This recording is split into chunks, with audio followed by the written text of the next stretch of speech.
My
I don't count. Or do consider.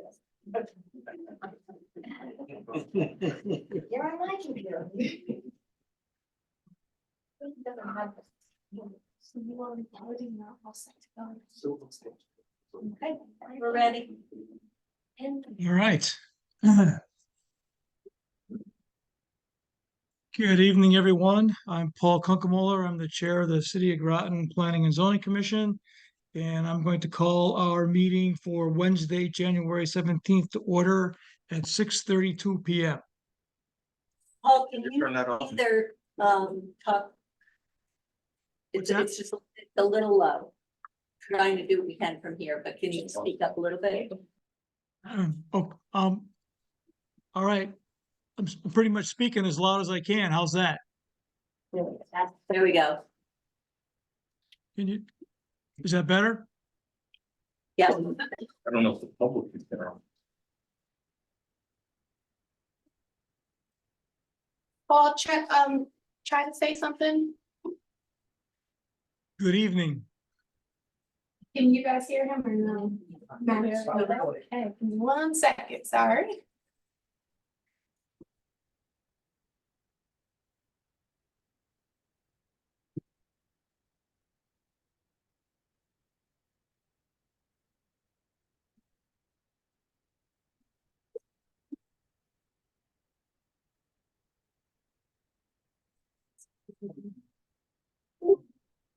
Paul, can you give me another test? Good evening.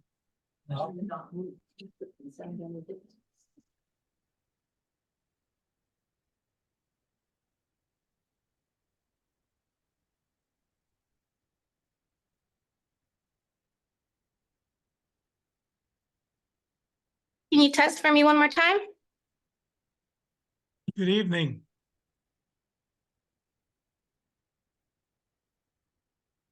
And and again? Good evening. Speaking on this side. Hmm. Is it telling On this speak one? over here?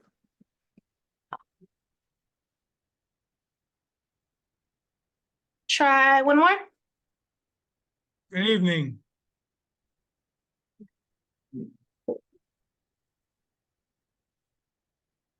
I would tell you to sing me a song, but I won't put you under pressure. You wouldn't want that.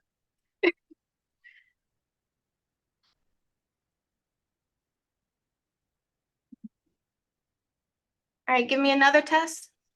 Good evening. How's that sounding in the back for all of you?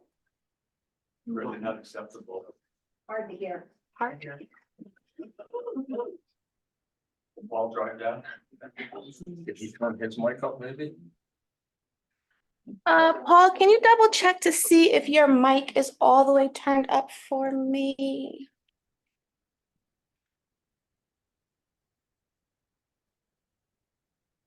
So,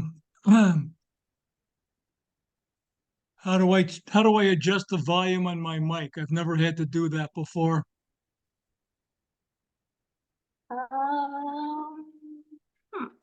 Go to the, you have Microsoft? Yep. Go to the 4 squares on the bottom left hand. In the toolbar on the bottom left hand corner, all the way to the left. On the Zoom On the, or the Microsoft. yeah, Okay. Got it. and then it go to something like devices or. So.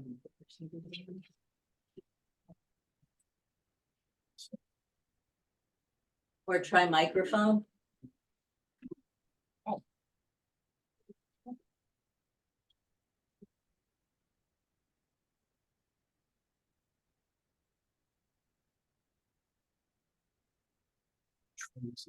It's microphone by the speaker, maybe that'll amplify it. That's what. That's what that Yeah. is. That was the already lost there. Paul, try to say something again. Evening. You know, Sometimes it's online. Whatever computer you're using for this, you have to bring the microphone on that computer. Have the microphone with that. The volume? Yeah. Not on here. If you go to the 4 dots and then go to the wheel with the cogs for settings, right above it.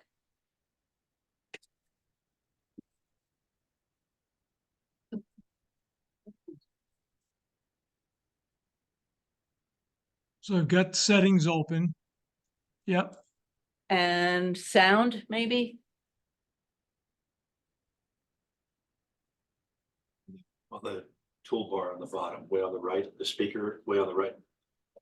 That's up to 100. But you trying to direct. Understood, but if you open that up, that gets you the speaker. Yeah, I'm trying to get him to do it on his computer. And then if you go to microphone, I don't have it. I'm in Under app. devices. Where am I? under the settings, Yeah, there should be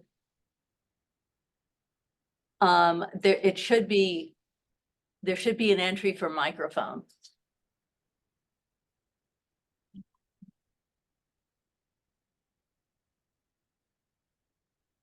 no,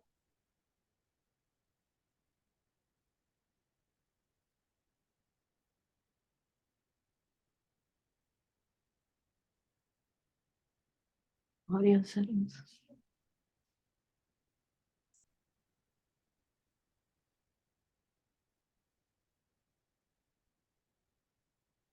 If you go to the Zoom settings,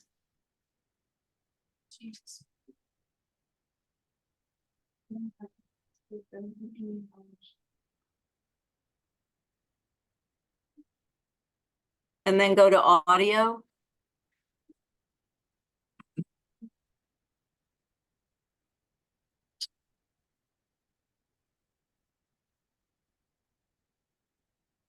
You need a 12-year-old there. yeah, well, yeah, It might be, but there's no speaker. Need more speakers. I'm gonna try to do IT apartment, see if I can.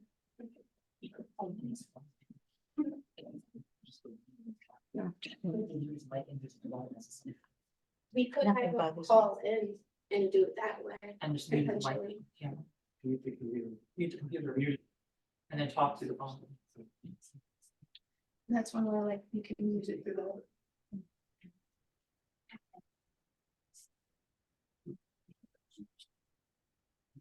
Yeah. Or you can do the phone. Paul, the other option that we could do is we can try calling in to the Zoom. You can keep your camera on, but you would just mute yourself on your computer, but then speak through your phone. I guess that might be our best bet. Oh, Does that's that good. sound good? That sounds good? Okay, we're good. Oh, Excellent. so We will let you know if we need a switch later on. all right, so something we did fixed it, huh? Kinda. Still okay? Yeah, like that. Where's his mic in relation to his face? S- Still okay? Still okay. If you could just be a little closer to your mic, I think we might be good. All right. How's that?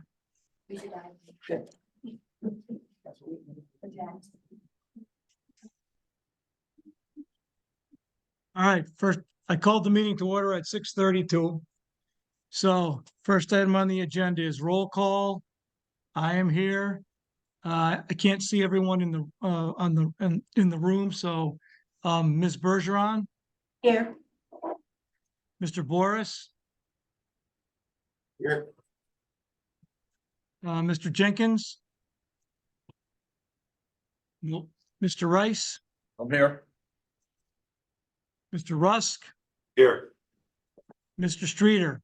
Here. All right, so we have a quorum. Next meeting, next item on our agenda is approval of minutes from the December 12th, 2023 Special Planning and Zoning Commission meeting. Is there a motion to approve? If I can comment, I mean, I think the minutes are very sparse as compared to what happened at that meeting. I know a lot of my comments are Sarah, missing. we need a motion to approve first, please. I'll make a We have a motion. motion on the floor. Is there a motion to approve? I'll We can start make a motion. discussion. I'm sorry, who made the motion? Yep. Who made the motion to approve? Sue did, Sue, Okay, but is there a second? I'll second Jason. Discussion? Thank you. Are there any changes or comments on the meeting minutes? As I was saying, the minutes are sparse. They don't have all my comments.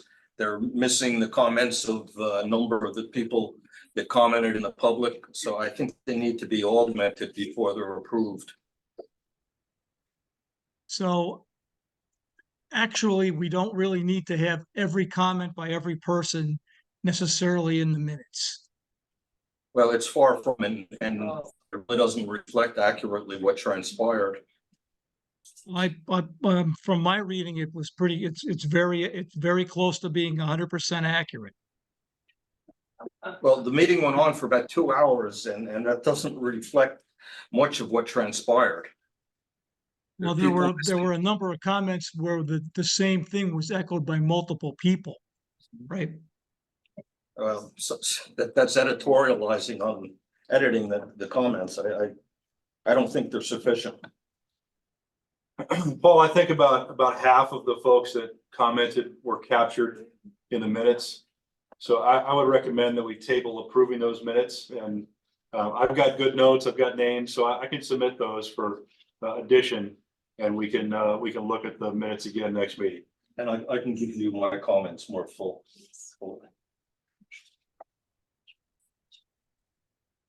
All right, so right now we've got a motion to approve with so in order to table that, do we need to vote on the approved motion, or can we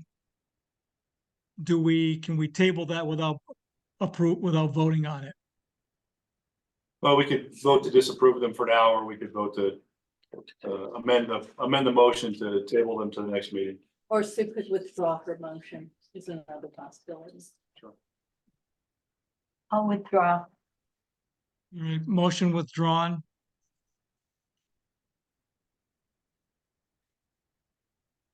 Now, do we need a motion to table? I believe we do, correct? I move we table the approval of minutes from the December 12th meeting to our next regular meeting. Second. All right. Got a motion a motion has been made and seconded to table the minutes. All those in favor say aye. Aye.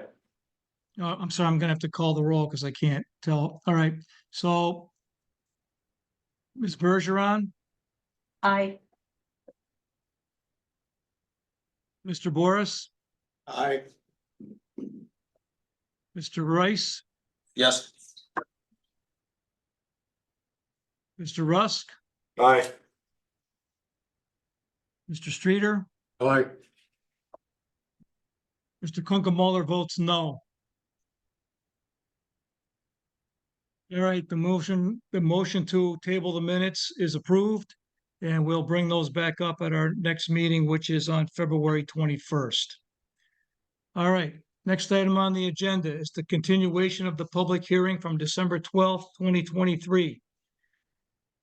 Zoning amendments, number TA-01-23 and zoning map amendment ZMA-01-23.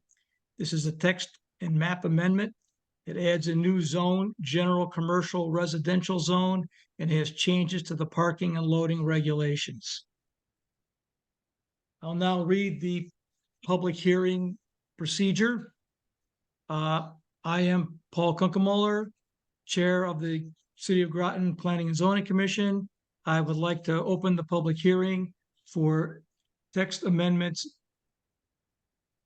TA-01-23 and zoning map amendment ZMA-01-23. The purpose of this public hearing is for the commission to receive input from the applicants, proponents, opponents, and all interested parties or citizens who wish to comment on the aforementioned application. It is important to note that once this application was received by the commission, no member of the commission may comment on or discuss this application with any other member of the commission, the applicant or applicant's agent, member of the public or interested party, except during the public hearing proceedings. Once the hearing is closed, commission members may only discuss this application with commission members during deliberations. This hearing is being recorded and meeting minutes are being documented. Anyone wishing to speak shall do so from the podium. Please state your name clearly, spelling your last name for the record, and provide your address. Please speak slowly into the microphone and reintroduce yourself each time you speak. The commission uses the following procedure during public hearings. Each hearing will be introduced. The applicant or designated agent will present the application. The commission and staff will have the opportunity to ask questions or provide comments. The applicant will then have the opportunity to address staff and commission questions and comments. The chairman will then ask for public comments in the following order: comments in favor of the application, comments in opposition of the application, comments that are neither in favor or opposition of the application. Any questions to the applicant, staff, or commission shall be addressed through the chair. The chair will pose the question or questions to the appropriate party or parties. Please limit public comments to how the application does or does not comply with land use regulations or the plan of conservation and development. The applicant will then have the opportunity to address public comments and questions. The commission and staff will be provided further opportunity to ask additional questions and offer further comments. These may be directed to the applicant or a member of the public who previously commented or submitted information for the record. The applicant and members of the public will have one opportunity to respond to commission and staff questions or comments. The commission will then decide whether to close or continue the public hearing to a future date. Once the hearing is closed, the commission is unable to hear additional comments or accept exhibits or correspondence in favor, opposition, or with a neutral position on the application. The commission will then deliberate upon the application. Deliberations will occur during a meeting of the Planning and Zoning Commission. Deliberations will be posted on a meeting agenda, and the public is welcome to listen to the commission's discussions. Agendas are posted a minimum of 24 hours in advance of a regular or special meeting of the commission and are provided on the city's website and at the city clerk's office. During deliberations, commission members will discuss the application with input from staff. The commission will take into consideration relevant testimony and information provided by the applicant and members of the public. Following deliberations, the commission will then vote on the application. Vote outcomes could be to approve, approve with conditions, deny, or deny with prejudice. Are there any questions regarding these procedures before I open the public hearing?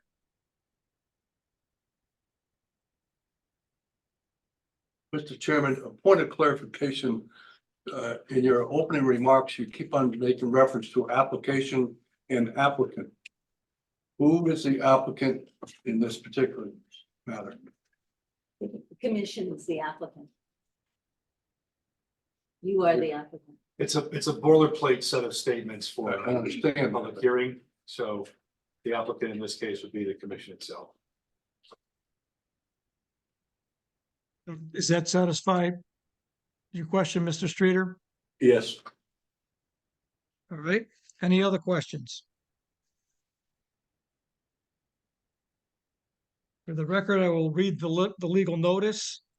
Groton City Planning and Zoning Commission will hold a public hearing on January 17th, 2024 at 6:30 PM, Groton Municipal Building, 295 Meridian Street, to hear and act on the following matter. Zoning amendments number TA-01-23, text amendment, section 2, words and terms, section 3, residential zones.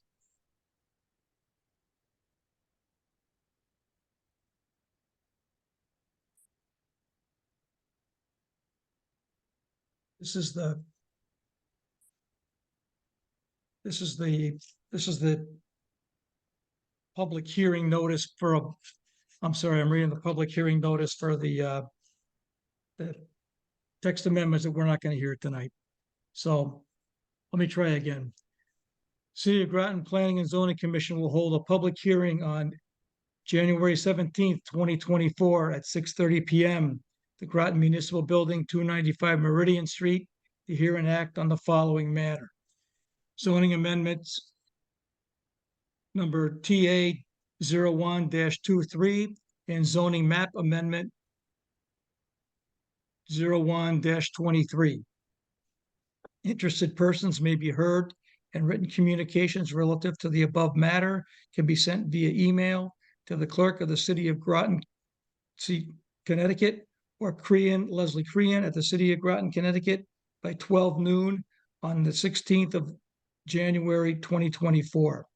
Time and location will be on the agenda and the city calendar and on the city website. The application is on file and may be viewed via email, viewed on the City of Groton website, www.cityofgroton.com, in public notices, planning and zoning, notice of hearings, or at the city clerk's office, 295 Meridian Street, Groton, Connecticut, dated the 10th day of January and 11th day of January, 2024. All right.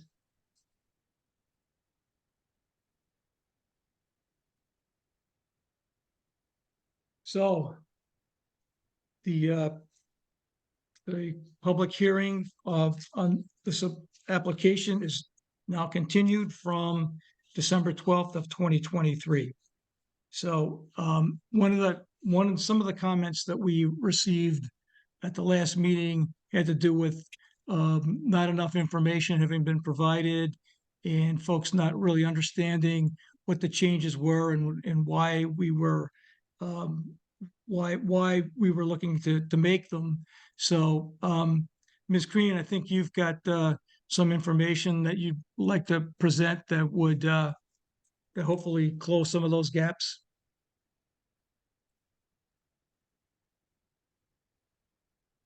Yes, it's just gonna take us a second to pull up the PowerPoint. Go to quick access. Quick access.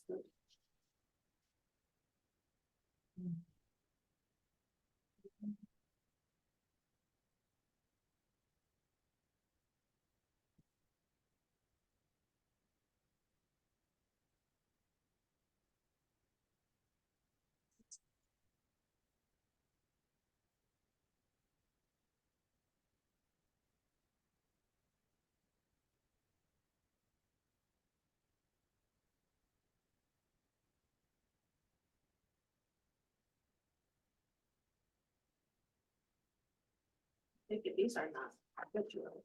I know it's PowerPoint.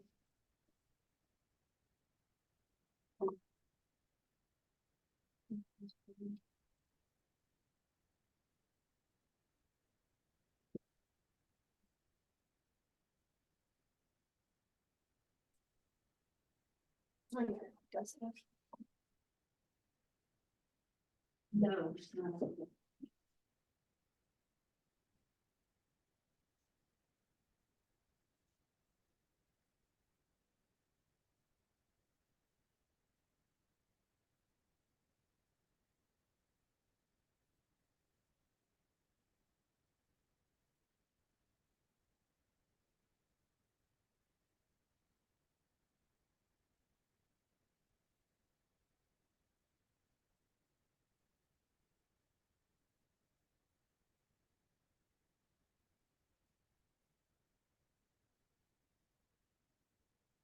Well, just give us one moment, we're just trying to locate a document.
Okay, my apologies for having my back to all of you, but doing this the best we can do it tonight.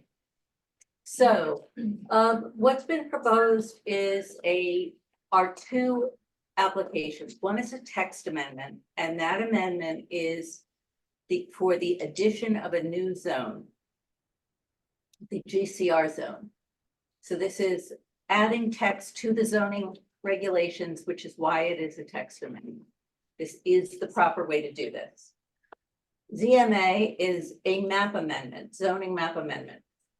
And that shows where that new zone would be located. Again, this is the proper way to do this. So I'm not going to read all of this. We will make this available online, and anyone who wants a copy of it can talk to the mayor's office and get a copy. So there are things within the new proposed zone that is but the goal of the purpose of the new zone, the general commercial and residential district, is to be able to, among other things, and perhaps most primarily, is to create a walkability and bikeability area and allowing new housing in the area that is now known as the general commercial or GC zone that runs from north of Broad Street on Thames Street around over Bridge Street, and these are generally speaking, only one lot in. And then around, continues along Bridge Street over to Outer Lights, and also takes a piece of covers a piece of North Street, most of which is actually not buildable anyway, because it is, it's number one, it's owned by the city, but it's also wetlands, or approximate enough to wetlands that one would not be able to build on it. There was a Thames Street background study that was both alluded to at the last meeting and one that we looked to heavily for this set of regulation proposals. Ninigret Partners developed over a few years a set of proposals for Thames Street. Now, what we're hearing tonight is only the northern end of Thames Street. It is what is currently zoned as a general commercial zone. So we are not changing anything on Thames Street that is currently within what's known as the WBR waterfront business and residential zone. The Thames Street study recommended that we look at this area and look at, particularly as they converge at the corner of Bridge and of Thames, and the importance of that area in terms of creating increased housing, increased business areas, increased economic development, and that those study recommendations, again, this will be available tomorrow so you can read the fine print, but that was the gist of the study.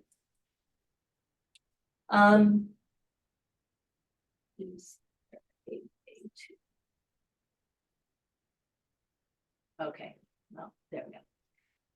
The Thames Street study recommendations were to develop the Upper Thames Street as a mixed-use gateway. It was also, it talked about a change in the designated uses. A lot of the uses that are listed are pretty antiquated, and we don't allow uses that are currently that are of this time as opposed to of 75 years ago. We have not taken out any uses. We have added a couple of uses. So the entire application is additive as opposed to taking anything out. Right now, you can only have 2 dwelling units per parcel, regardless of the size of the parcel or the location of the parcel. You can only have 2 dwelling units maximum anywhere in the GC zone. And that just doesn't. The housing demand in the United States, on the East Coast, in Connecticut, and in Groton, city of Groton, that just doesn't come close to meeting what that demand is. Both from an economic development perspective, from a planning perspective. In order to have things that people can walk to, you need to have enough people living there who will walk to them. I know that sounds a little convoluted, but you need to have the residential market has to be filled before you actually have people come in and say, oh, well, I want to, open that coffee shop that everybody keeps talking about, or I want to open that ice cream shop that everybody keeps talking about. And again, looking at modifying the current multifamily standards, which do not support mid-density development as envisioned for anywhere on this, within this area.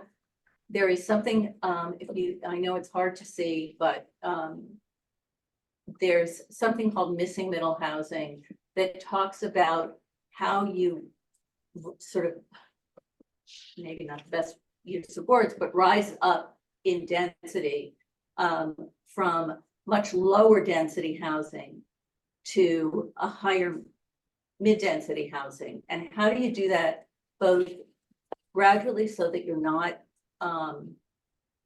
having a huge impact, dramatic impact on an area that has not in any way seen low income housing, but also looking at how you look toward addressing the housing needs of the future.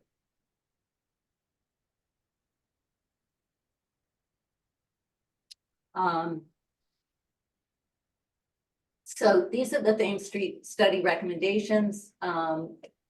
They are consistent with the Plan of Conservation and Development. Both of those documents were created through the city of Groton. They were both created with an enormous amount of public input. Again, just want to be clear that there's more than one study, more than one document that has called for this, and those documents are all based upon public input. So this is an image from, and it is strictly a conceptual plan. When you're when you're developing a site, there are lots and lots of things that have to get taken into consideration, including things like what were the previous uses? Are there areas of a property that can't be used for residential? Are there areas of a site that, if you put a building, how do you lay out a building so that it is the most, so that it's the safest for traffic coming down? I mean, there are all kinds of things. I couldn't even begin to go into all of the things that go into siting a building. But this was a conceptual development plan from the Ninegret study. That was the 2019 study. And it's just conceptual. It was like, what if you did something here? This is what you could do.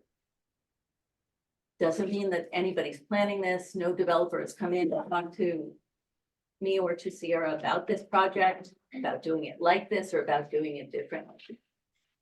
Or when I talked about the uses, general commercial zone, these are the, these are the uses that are allowed. If you look alongside, these are all the same uses for the proposed general commercial and residential zone with 2 additions, and I will read those. One is multifamily dwellings up to 4 stories, not to exceed 50 feet. And the second one is mixed-use buildings up to 4 stories, not to exceed, that should be 75 feet. My typo, sorry. Not to exceed, oh, no, 4 stories, sorry. Mixed-use buildings up to 4 stories, not to exceed 50 feet. So 4 stories, not to exceed 60 feet under any circumstances. Containing dwelling units and permitted businesses and services. I can't see that here. Sure. Love you. Okay, so reading the red for the general commercial residential, the difference is in number 8. It is to, I'll just read the red and white. Mixed use buildings containing dwelling units and permanent businesses and services, 5 to 6 stories, not to exceed 75 feet. And then number 21 is multifamily dwellings, 5 to 6 stories, not to exceed 75 feet.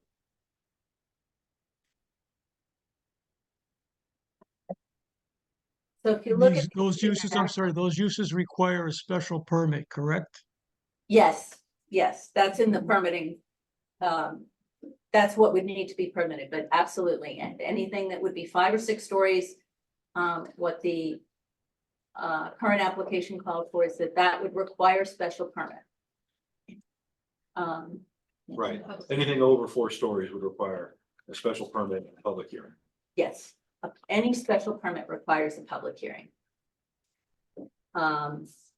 So the Thames Street study proposal called for looking at Bridge Street and Upper Thames Street. We're just looking at from Northern Broad, it's right here across, and then including where Outer Lights is. So if if anything in red right here. That's where this this is the current GC zone. And what we're looking to do is to change this to the GCR zone.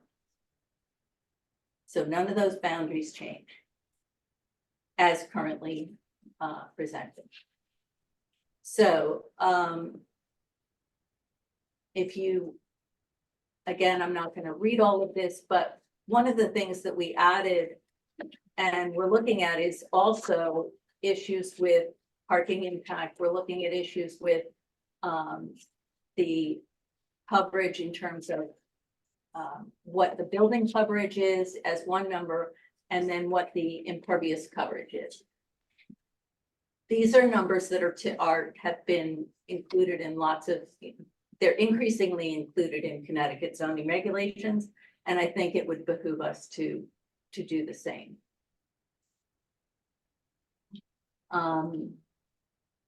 Could you go back one side, please, Leslie? If I can, I'd be happy to. And where's your? There. Thank you. Listen, I've got a question here. Look, in the text that we have here, I don't see building coverage as one of the factors. I see impervious surface, which is being increased from 70 to 80. That's for a total. Yeah, but I don't see building coverage as even one of the items here. What are you looking? Are you looking at the Page 6 of the proposed amendment. That's for a total.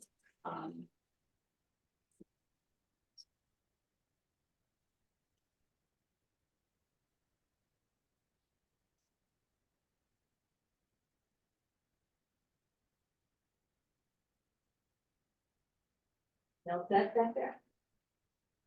It's hard to read. Yeah, I agree. Not worrying about it. This will, as I said, this will be on the website tomorrow. This will be on the text.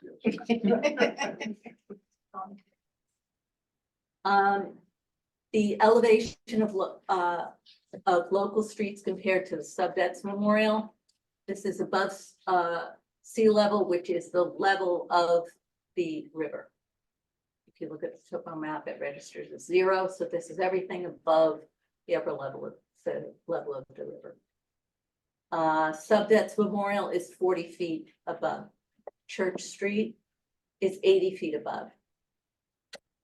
Spicer and Monument Street is 120 feet above.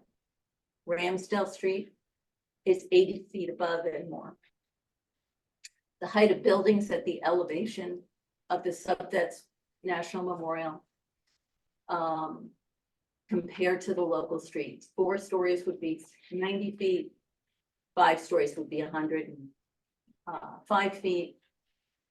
And 6 stories would be 115 feet. Now, we're not letting You're saying, from the river. top correct. of that building would be Yes. 115 feet of the river. From the river, correct.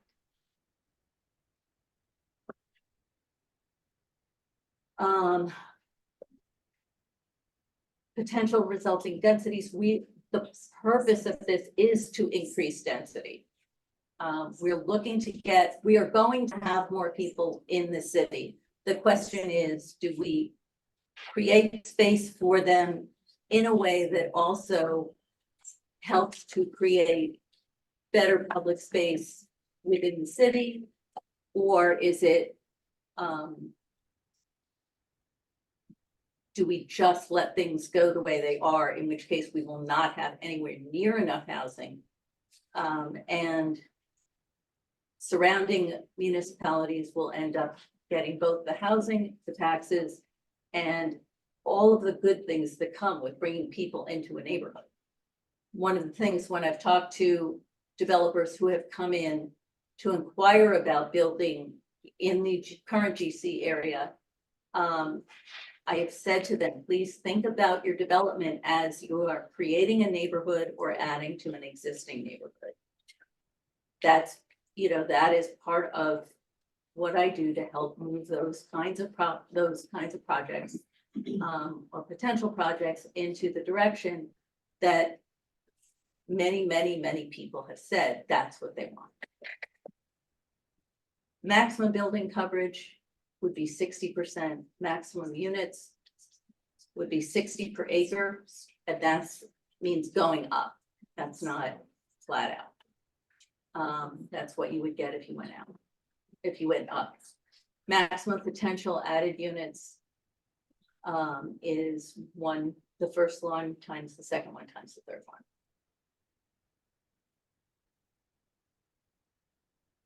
Developed designs, Total population figures for that? no. Okay. I guess, No, not even a guess, 1,000, 2,000, 3,000? It's 10,000, it won't be 10,000. okay, so That was easy. No, I don't have a number. no idea, okay. I don't have a number. Develop design standards for Upper Thames Street and Bridge Street as a mixed-use gateway to the city. So this is not about just letting people build whatever they want to build. The goal is to develop design standards so that this becomes, as we talked about last month, a sort of Main Street character for the city. This is the gateway. When people drive in, we want them to feel welcome. We want them to feel like they have a place to park, and that they can then park their car once and walk around and do whatever is available to do. Develop hybrid zoning rate in the future, develop hybrid zoning regulations that combine form-based codes and use-based codes.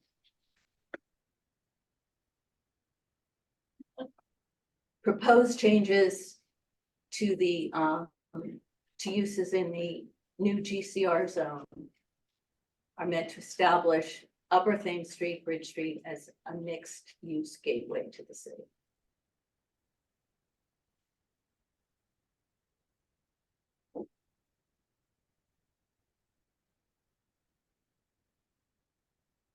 So we're looking to amend the parking regulations. We're creating this new zone that would allow substantial residential. And we're looking at modifying the current multifamily standards, which don't support the mid-density or that missing middle image that I showed before.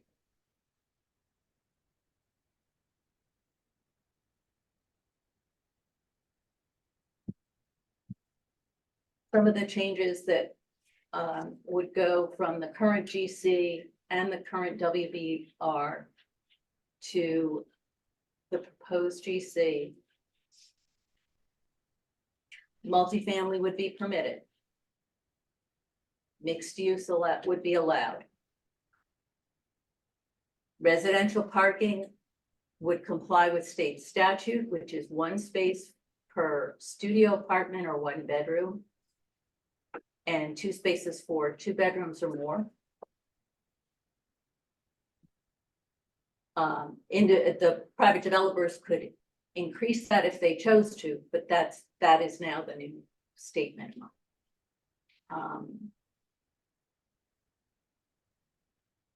Looking at building coverage at 60%. Up to 4 stories by site plan, we talked about this, and then 5 to 6 stories by special permit, which includes public hearing. Parking impact mitigation. The ability to have people walk, bike, carpool is much easier if you're just going down Thames Street to go to work, rather than everybody driving down.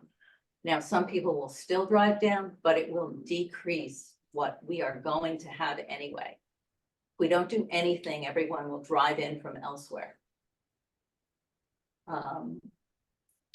The usable open space will be 400 square feet per unit. No more than 25% of open space can be indoors. So for indoor recreation, like a gym or something like that. And 25% developed with recreational facilities.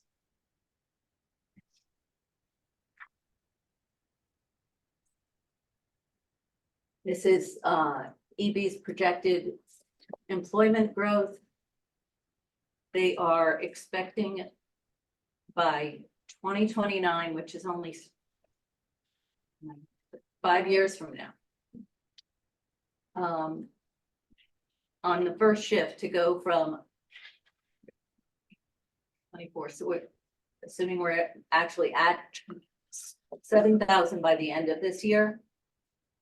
And then going up another 1,200 That on this side of the river or the other side? this side of the river. The number of parking spaces that are required, that will be required, is, we know these things are going to increase. We've tried to get EB to construct a parking garage to no avail. These are all issues that we hear about on a daily basis. So this is a topo map. Here's your zero level at the river. It goes up very steeply. Here you get to about 25 to 30 feet above sea level when you get above all of these yellow lines. When you get up to Church Street, and as you go up higher, the highest points are around 120, but that's above sea level. And along Ramsdale and some of the, and some of the houses along Church Street and Spicer, you're looking in the 80s to 90s.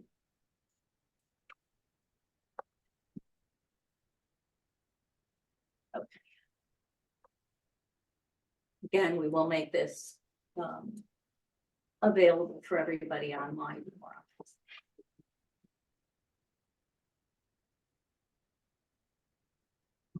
Anything else that you want to add, Leslie?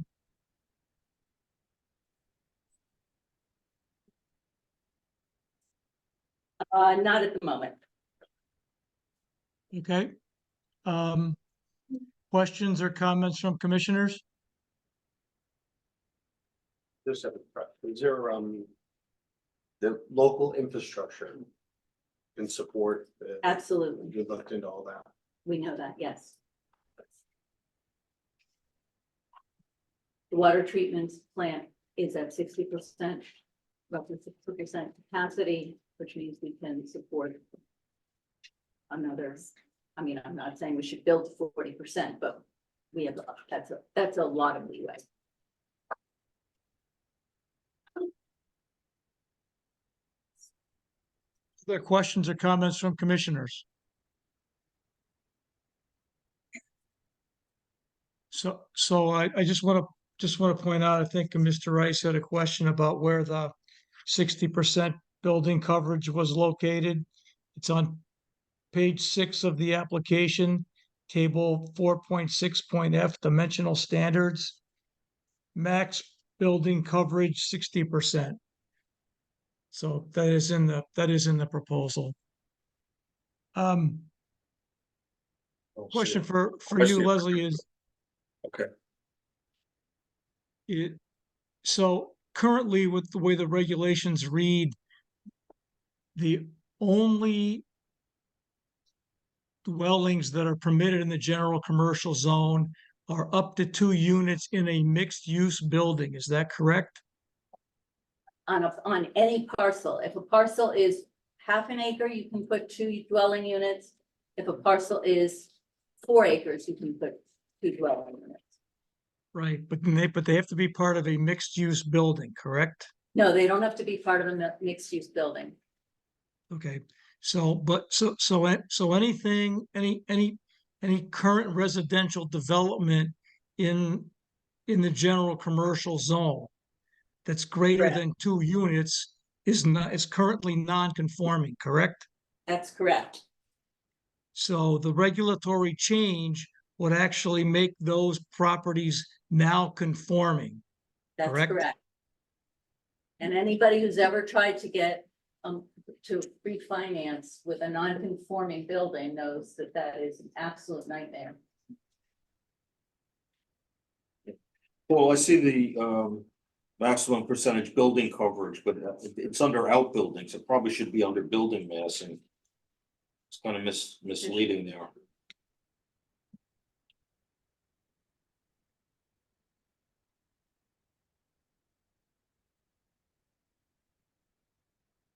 Yeah, that definitely needs to be corrected. You're right.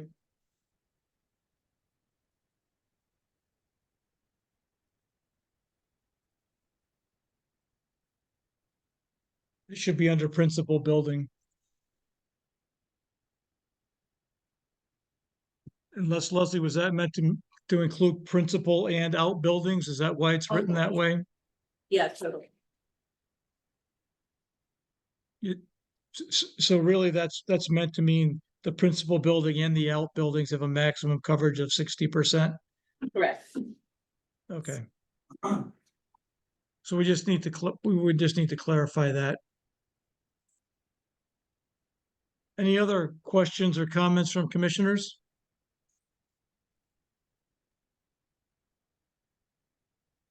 All right. We'll move to public comments. Is there anyone who wishes to speak in favor of the application? Excuse me. Paul, Sorry? my apologies, you were absolutely right. No mixed building shall contain more than 2 dwelling units. And other than that, residential is not allowed. Okay, so they're actually so any residential use currently in the general commercial zone is non-conforming unless it's 2 dwelling units in a mixed use building, right? That's correct. Okay.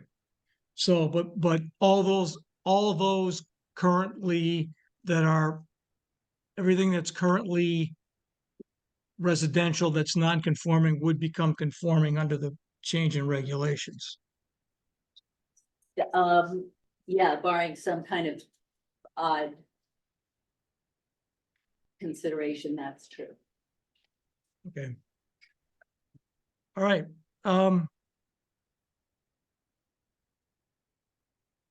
Members of the public who wish to speak in favor of the application. Is there anyone? How about online? I'm sorry. Go ahead. Hello, this is Priscilla Jonah, GJONAJ. And A little slower because I'm ready for go. GJONAJ Thank you. at 150 Bridge Street. Spell Priscilla. PRESILA.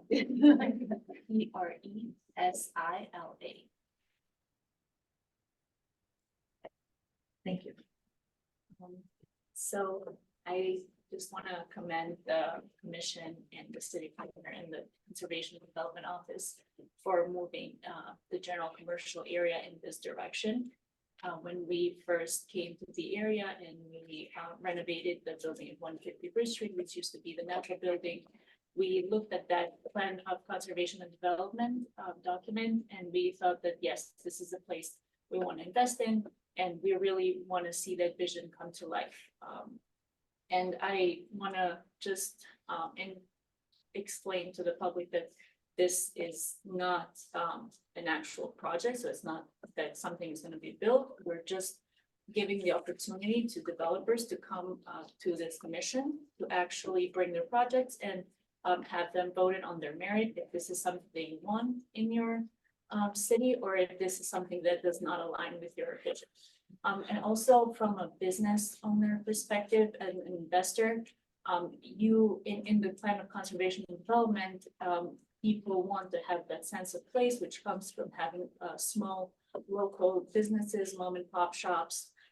And as the area is now, the only developers really that would come in would not be the small mom and pop shops, because it would require a huge investment to build actually those small businesses. And as we know, small businesses really struggle. So as it is now, the only businesses that you would really see coming here would be the big chain businesses.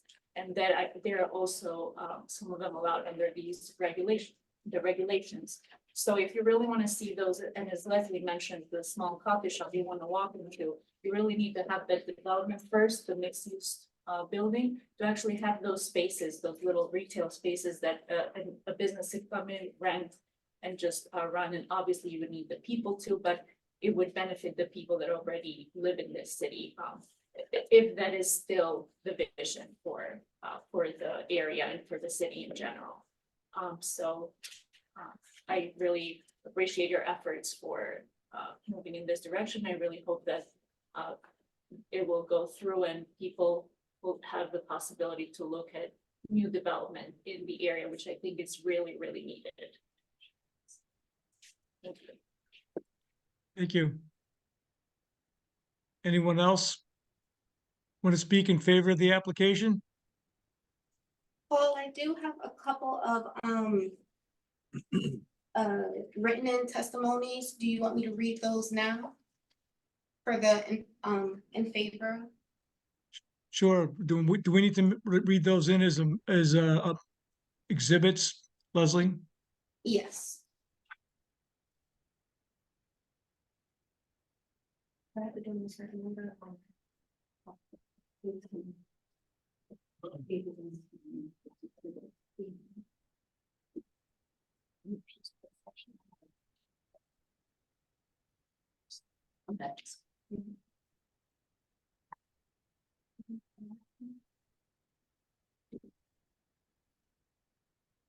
Okay, so the first comment is from a Paul Dewar, 54 Cottage Street, and he approves the GC change.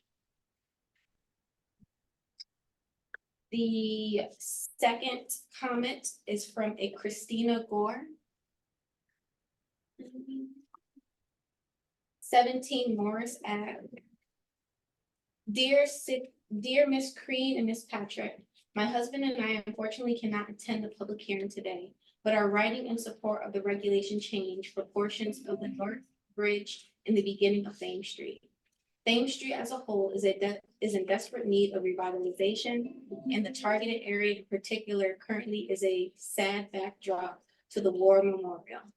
Surrounding towns are light years ahead of Groton and providing desirable housing for the influx of EV workers. Those towns will see their tax base grow and thrive while the city remains stagnant or worse. The infusion of young people and families to the area who want to be conveniently located to their work will attract business owners who will continue to grow Thames Street as well as other parts of the city and town. The area in question is particularly ideal as it is a stone throw away from the highway and major routes through the town. All right. This one's a little bit longer. Danielle Grosso. Dan Del Grosso. Dan Del Grosso. I do not see an address for this one. So he writes, Dear Leslie, I'm writing with regards to the article in the Day newspaper pertaining to the proposed increase in housing and density for the city of Groton. In my mind, a revision of present zoning and the entire city of Groton is long overdue. I invite you to read and or provide a copy of this email tonight to provide some additional insight to the members of the commission. I'm a real estate professional and investor in the city of Groton with 1721 LLC, a partnership owning several combined parcels of general commercial property located on Thames Street, Ledger Ave, and Smith Street. I find that the existing regulations are so unnecessarily restrictive regarding density per housing unit that they are unworkable and do not meet the needs of local businesses, industry, or potential residents. In the past, the city of Groton has missed huge opportunities for new housing with river views when Pfizer had the world headquarters here. Proper zoning would allow for the economic power through the density to combine properties and build development that are only economically possible during times of great demand. I urge the commission to not miss this opportunity this time and to review and revive all property where development would work for a better future for the city. The commercial demand and use for Thames Street at present is an embarrassment to the city. Commercial properties go vacant for 10 to 15, 10, Commercial properties go vacant for 5 to 10 years, which is a sign of lack of demand due to the lack of population density, which I believe is the issue. Just look at Boyer's building on the corner of Thames and Smith Street, completely vacant for over 5 years, and 548 Thames Street, the former Air Tool Shop, vacant for 15 years. Changes are needed. I urge you to start approving housing density increases to help with supporting commercial property on Thames Street and further to assess how much commercial property could actually be supported on Thames Street. There could be a better balance of commercial and residential. Commercial properties are evaluated with a circle containing the population within a given distance of several miles. With Thames Street, half of an area has no population given to the river's existence. Therefore, the viability of miles of successful commercial property serving residents is limited. If you find that the notion that excess commercial property cannot be utilized, then determine what other uses should make for proper balance. And those are all the comments I have for in favor. Thank you.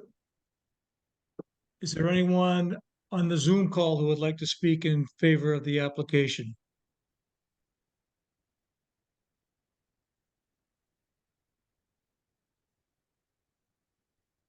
All right. How about members of the public who wish to speak in opposition to the application?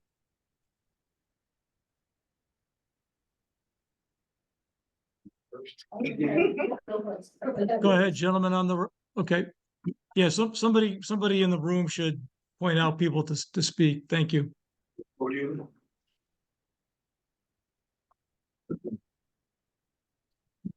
Name's Frank Spakowski, 60 Ramsdale Street, Groton, Did you spell your last name? Spakoski.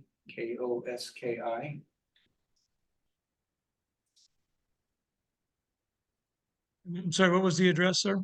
60 Ramsdale Street. Okay, So, first, Mr. Streeter asked for who the applicant was. And, Ms. Payne said it's the commission. We were unaware of that. I think the application was signed by you. Okay. Just to note that.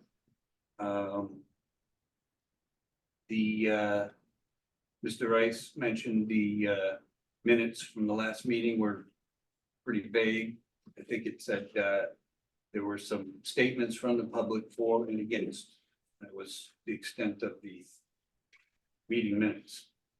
We brought up last time if these meetings would be recorded. I think Zoom has the option for recording. Is this being recorded? Yes, that's the last name. Okay, and these recordings are available? Yes, you can get access to them from the minutes. As printed or, You have to discuss that with them, and it depends on what. okay. Next, who developed the actual map for this zoning change? Who drew up the map? I think the intent of the public comment is for you to make comments. We're not obligated to enter into a personal Q&A. I mean, I appreciate what you're asking, but Okay. That's the way public comments go. All right, also, has there been a traffic count done on the corner of Bridge and Thames Street with, traffic count? Probably not, I haven't seen any of those little things across the road where you get a good traffic count and, has anyone from the commission been down at the corner of Bridge and Thames Street from 2:30 to 4 o'clock in the afternoon on a work day? And, I would encourage people from the commission to go witness that traffic comes around the corner of Thames heading out of town at 50 miles an hour and 25 miles an hour. It was stated last meeting that people that would be residing in these new areas would be basically working at EB and would walk to work, but I don't think anybody's gonna walk a mile and a half to work every day.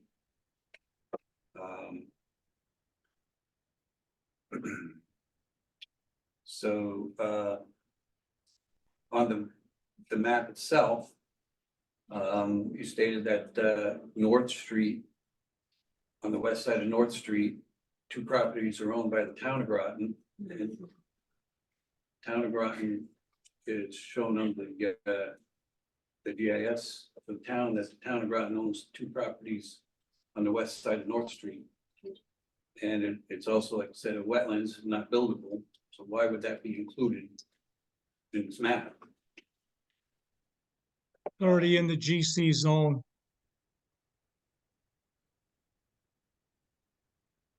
If it's not buildable, why would it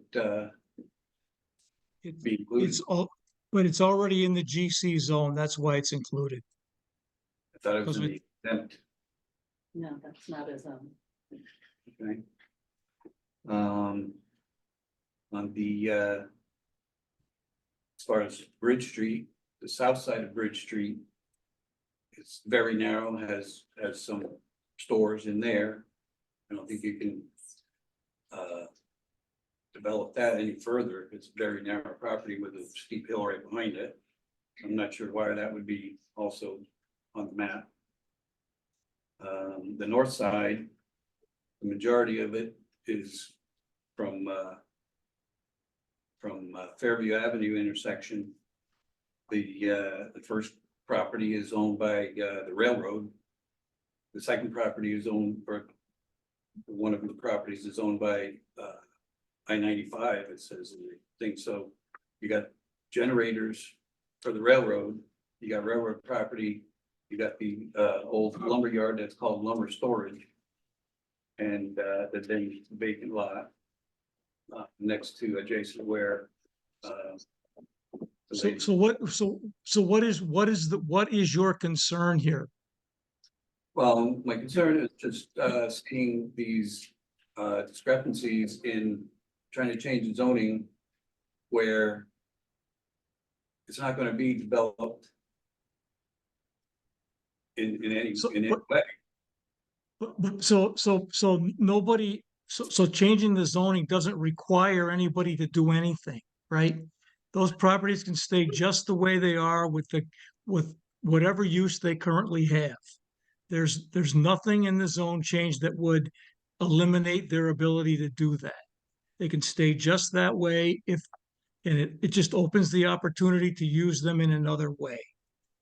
Well, the railroad property, why would you change the zoning for the railroad property? Who's gonna, what's ever gonna happen with the property that's owned by the railroad? Why? Doesn't make any, but that's the point. It doesn't make any difference. It can be zoned for general commercial use or general commercial plus residential. It has no impact, right? So there's no real problem there. Okay. Also then, typically, my understanding of the process, when you want to get a zoning change, typically a developer requests the change and presents project for public review. And so we know what the result is going to be before the zoning gets changed. And there's a reason for it, so that we see a developer that's willing to proceed and we know what's coming before we change the zoning. So I don't see that happening at this time. Why would, I understand we're trying to develop the properties.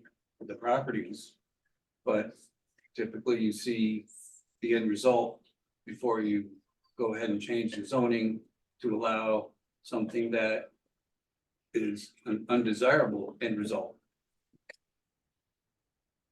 But in Thames Street, properties at 15, 19, and 21 on the riverside are owned by various people, but they're all in care of Goldblatt and Bokoff LLC, an accounting firm from Norwich. It just seems, I don't want to say suspicious, but it seems suspicious that one firm owns the 3 largest undeveloped properties around the Sailors Monument. And the one picture that we saw, a possibility of a building going next to the Sailors Monument, that you're pretty much gonna just bury that Sailors Monument. It's just another thought. Then the east side of Thames Street with properties 18, 36, and 50, the old state police barracks, Spice of Fuel, and a vacant lot next to that. Those are the prime properties to develop. But when we throw in the 6-story part of that, we could get rid of that 6-story portion. It might be, more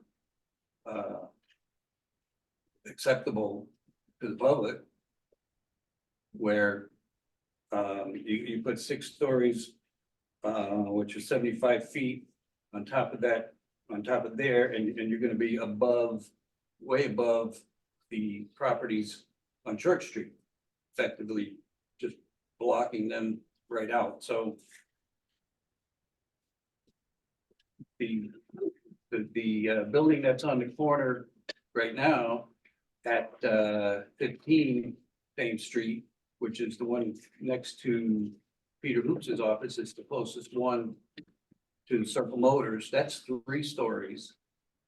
And that's plenty high enough. If you start putting 3 stories everywhere, you know, if it was aesthetically pleasing, you'd probably get, it'd probably be acceptable.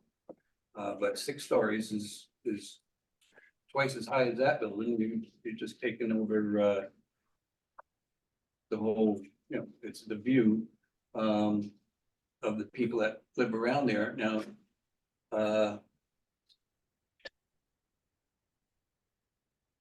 So can you please wrap up your comments, sir? There's other people who want to speak. okay, just curious as to how many people on the commission live in Groton Bank. I think it's probably 2 out of the 7 that would be affected by the zoning changes. And when you talk about the density of 4 acres versus whatever the density comments were, there's no 4-acre parcels in this zoning method. Maybe at the most a 1-acre parcel. So as far as keeping with the character of Groton Bank, I think that is the most important thing. And we would, it'd be nice to see what the outcome of the zoning change would be before the change is implemented, so that we would keep the character of Groton Bank. And I guess that's it. Okay, great. Okay, so I have a couple of questions for you, if you don't mind. Yeah. So do you support the revitalization of Thames and Bridge Street? Well, the last study I saw was the change in the intersection of Bridge Street North Street and the exit. That's not my question. My question is, do you support efforts to revitalize Thames and Bridge Street? It's just it's a yes or no. You know, I don't think it's appropriate for somebody who's just given his views to be cross-examined. I think he had a. I'm not cross-examining, I'm asking, When he asked, asking, excuse me, I'm talking, when he asked a question. you interrupted me, Stated that Mr. you're Rice. not to answer. You I'm interrupted talking me. right now. Yeah, but you interrupted me, okay? I'm interrupting you when you're asking a question I don't think is appropriate. It's perfectly appropriate. I would- He doesn't have to answer. It's just, I know what he's against. I want to know what he's for.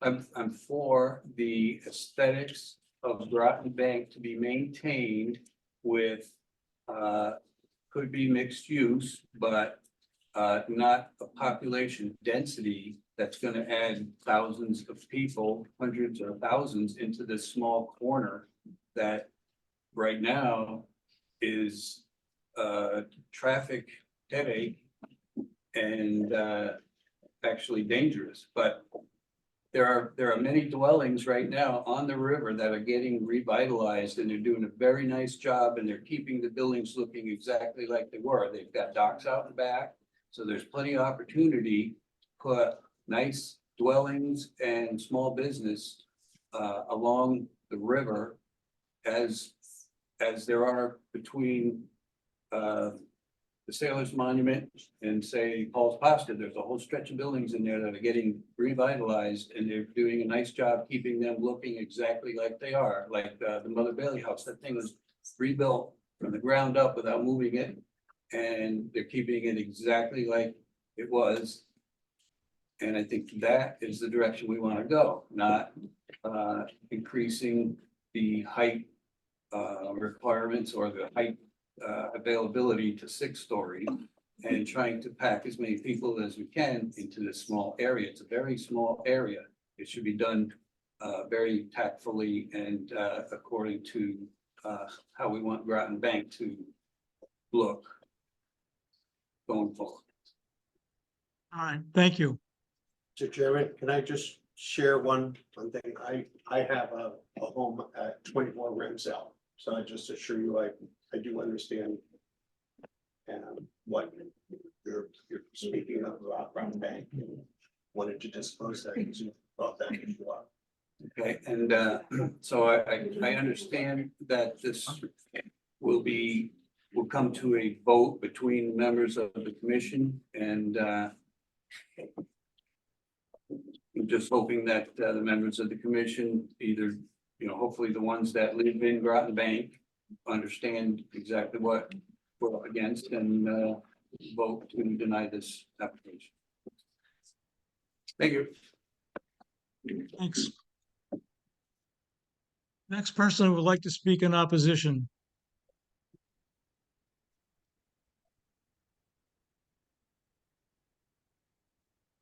I'm gonna stand this because it's easier when I speak.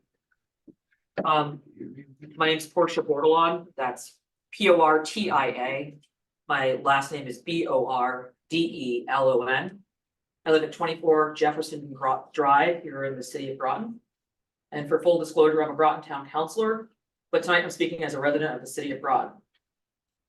First off, I just want to say parliamentary procedure. If you table something, traditionally on the council, we don't usually do that. You might want to postpone it or table it to a time definite. I can agree, I did read the minutes and they're not accurate. So you say you have for, against, neutral, and you said there were people who spoke that already stated what that person was. Well, then that person's name should fall under the for or against to be counted for. And then you should say that that person, blank Smith, whoever, his name is just here because it's a repeat of so-and-so.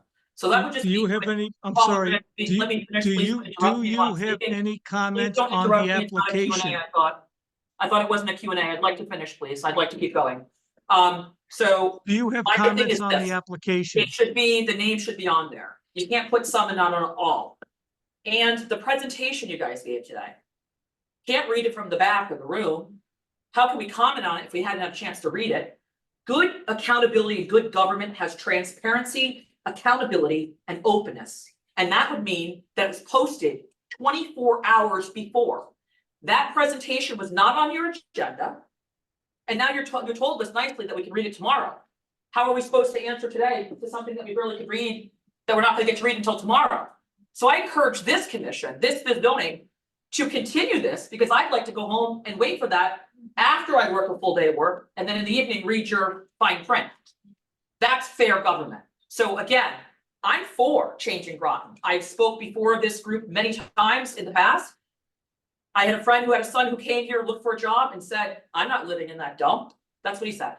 And I was offended. He came out from California, was getting a job EB, making decent money. My question is, what are we changing the zoning to be? I agree. I think we need housing, but cramming it all in one corner and then you turn the bin and it's all cracked down the other end where the houses are not developed. Putting one big development on the corner is not going to change the tapestry of the town. In fact, it could hurt it environmentally, close to the water. If you go to Essex, if you go to Guilford, if you go to Sturbridge and other little towns up north, south of here. I was just in Old Saybrook today. They didn't bring in, they have beautiful boutique shops, and I travel out there, a cheese shop that I love, a consignment shop that I love. I traveled from here because I can't find that here. I don't live there, but I went there. They take the buildings and the tapestry of that community and develop it to make it look like the community it once was, is, and always is. They didn't say, let's do a mega 6-story building on the corner here, and now we're gonna have businesses and shops. That's not what brings people in. You have to work that road to make it achievable, attractable, and people wanting to live here, and then the people will come. I'm for the development in many respects. I'm not for 6-story building crammed on a corner. It needs to look like the community. Do I think that what you guys have zone is a little bit maybe small now? Fine. We can't go from one parcel with 2 units to a 6-story building. That's a little bit too much. It's gonna look funny, it's gonna look awkward. So come up with a plan that has a nice sprawl. I encourage you to take pictures of downtown Guilford, Essex, where they do it wonderfully, and people go there all the time. Okay, we have a parking problem, but I'm not saying we need a parking garage. It's a way in which we choose to develop it. You do not want to disenfranchise the people who chose to live here, who are paying the taxes now to bring in new people later that you hope will stay. You want to look around the room and be here for the people that have been here for the long haul. If you change this tapestry of the community, the folks that have been here supporting it aren't going to stay. The next question is, what is that RFP going to look like down the road? Great, you got the zoning, I'm the developer, I come in, all right. Has this town decided, the city, if it's going to be zoned? And you guys are going to put an RFP to have mixed income, or is it going to be all high income? As a mother of a son who serves on the USS Virginia Station here in Groton, those kids don't want to be here. They don't want to be on Thames Street necessarily. And it's not going to change the tapestry or the traffic that I see every day coming and going. As my son is driving now, I fear at 3 o'clock and 5 o'clock when all those places are letting out in Clarence B. You have 2 lanes going this way, 2 going the other way, no barrier, just head-on traffic. And those people are gunning to get out of here. By building a building over there at 6 stories, it's not going to make the people that are already leaving the town move into an apartment building. They're not going to want that. So we got to come up with a plan that looks, it's great to have an idea. It's great to change a zone, but you want to be careful because you don't want to get into a contract where you change the zone too drastic, too fast. And then a developer comes in and then you guys are looking at us being sued because you have to approve something because it's in our zoning.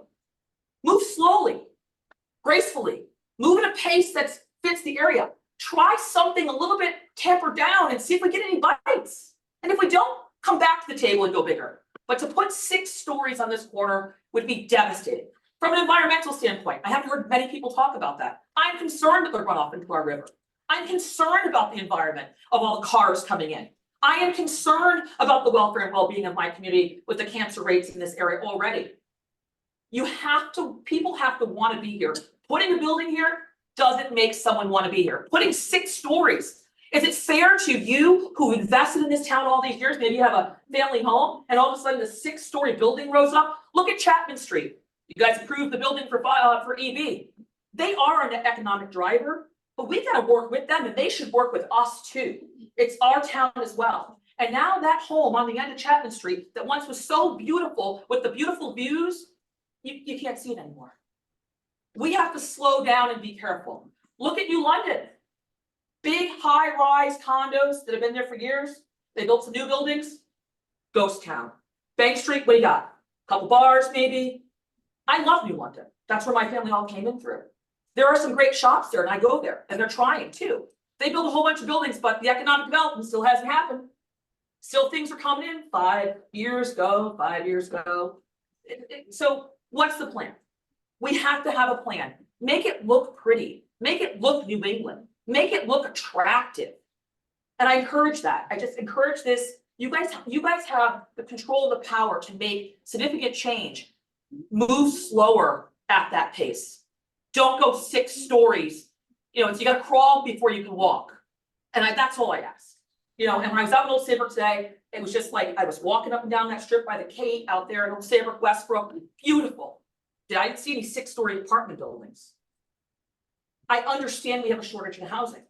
Are you gonna help the lower income, or are these gonna be mega expensive $3,500 rents on the corner of Groton? When you go down the road, people can barely afford to live in low income housing with the mold. But down here, we got the penthouse suite on the corner on Bridge Street.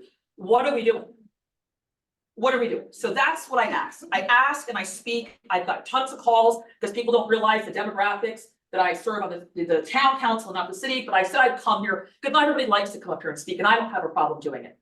Second, we have a technology problem. We can't even, we're trying to build a big building, but we can't even get a speaker to work in here, and we can't even get, you know, proper things and dialogue to come through. So let's work on our infrastructure in-house here. Let's get the proper cameras and speakers so that we can have adequate, transparent meetings.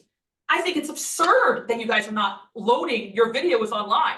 Not everybody can make it to the meeting that night. And one of the open and transparent government processes that the state is requiring is that you shouldn't have to call to get it, maybe from who. It should be up there, click, I got it. That's open, transparent government. And if you weren't afraid of that, the city of Groton would be doing that. And I encourage, invest in your own infrastructure and let's move it forward. Make sure people can access things that they need, and we can't here in the city. So we have a problem with that. It's not an open government. Again, I'm for development. There's pieces of that, the 6-story, no way. 3 stories, 4, maybe, with a nice, beautiful Essex look and with a nice, you know, colonial, you know, looking little town like it was, and grow gradually. But don't disrespect the people here and say, do you want to live next to a 6-story building? I don't. You have to think of that. So we have to have a plan. We have to be open. And I ask you to continue this meeting and make sure people in the future have that when you walk in, hand it out. We're all taxpayers here. Have that thing that we shouldn't be squinting from the back of the room here. Come on, hand it out. Again, I want to work with you guys. Come up with a plan. Let's grow Groton in a good way. But this has been a problem, and it should be an embarrassment for every mayor that has sat up here. This place is sat like this. And now throwing a 6-story building on the corner is not going to change it overnight. It didn't happen overnight. It's been to look like this for a long time. Let's find a way to fix it together. Thank you. Thank you. Next person who wants to speak in opposition, please.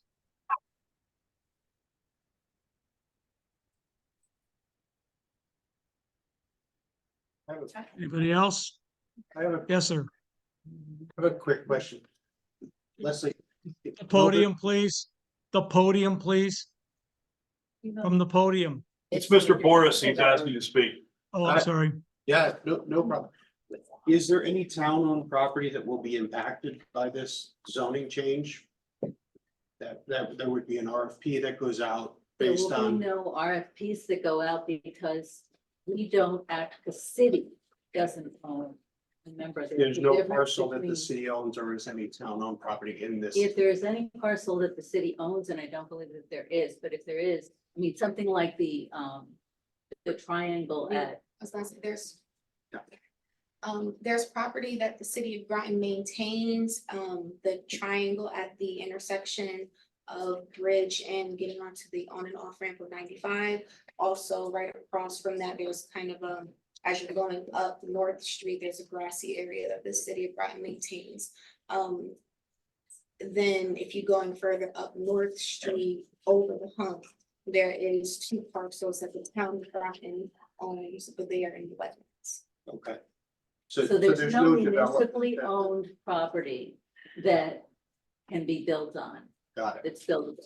So there will be no RFPs. It will be all about individual developers and property owners coming in with their proposals, and you would, as always, vote on those. Great. I just wanted to be clear. And to as make sure. always, I am more than happy to work with developers and property owners and do. Thank you. Thank you. Thank you for the question, Mr. Boris. All right, next person who wants to speak in opposition. Yes, sir, on the right. My right, left of the room.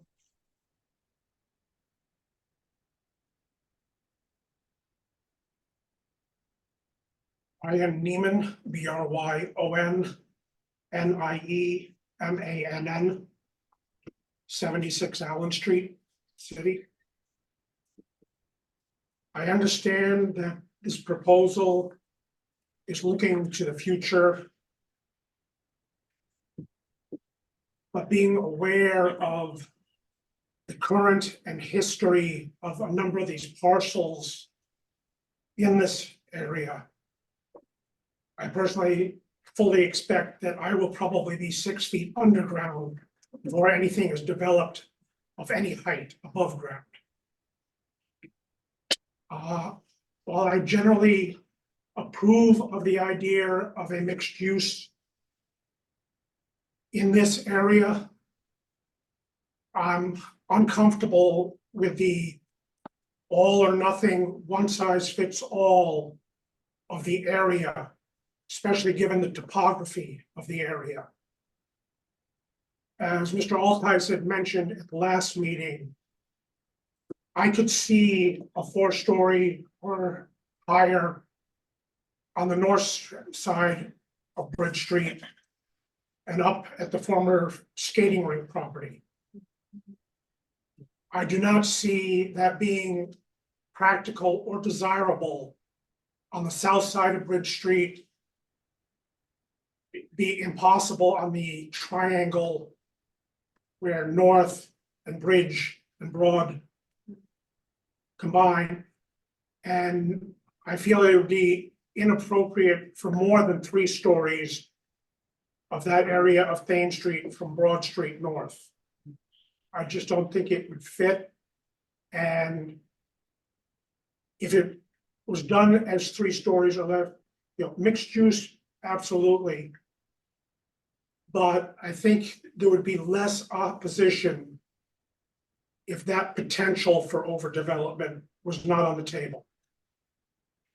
And I say, given the current situation where I don't expect to see development in that area, because obviously it is not city owned. So whether the current property owners choose to do anything with it or sell it to somebody who wants to do anything with it, yeah, it hasn't happened in quite some time, and I don't hold out much hope for it. But it would be nice if this could be approached in a more surgical rather than this all or nothing situation. Thank you. Yes. Thank you. Can I just ask you one clarifying question, sir? What? Again, Paul? I guess I just want to understand that it's when you're talking about the smaller buildings on Thames Street, you're talking about the east side of Thames, is that correct? I'm thinking either side of Thames.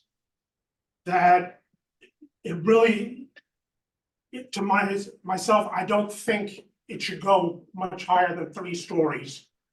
Just it would be out of character for the whole area. Yes. Yeah, thank you. Next person who would like to speak.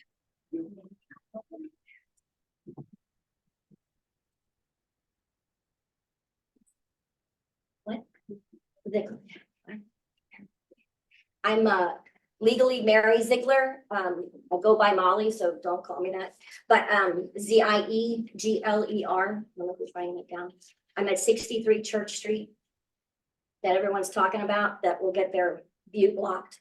So I really have a vested interest in this, and yes, it's all about me, but I agree with a lot of people that have been speaking that it seems that the part that says 35 feet, which it is now, is that correct?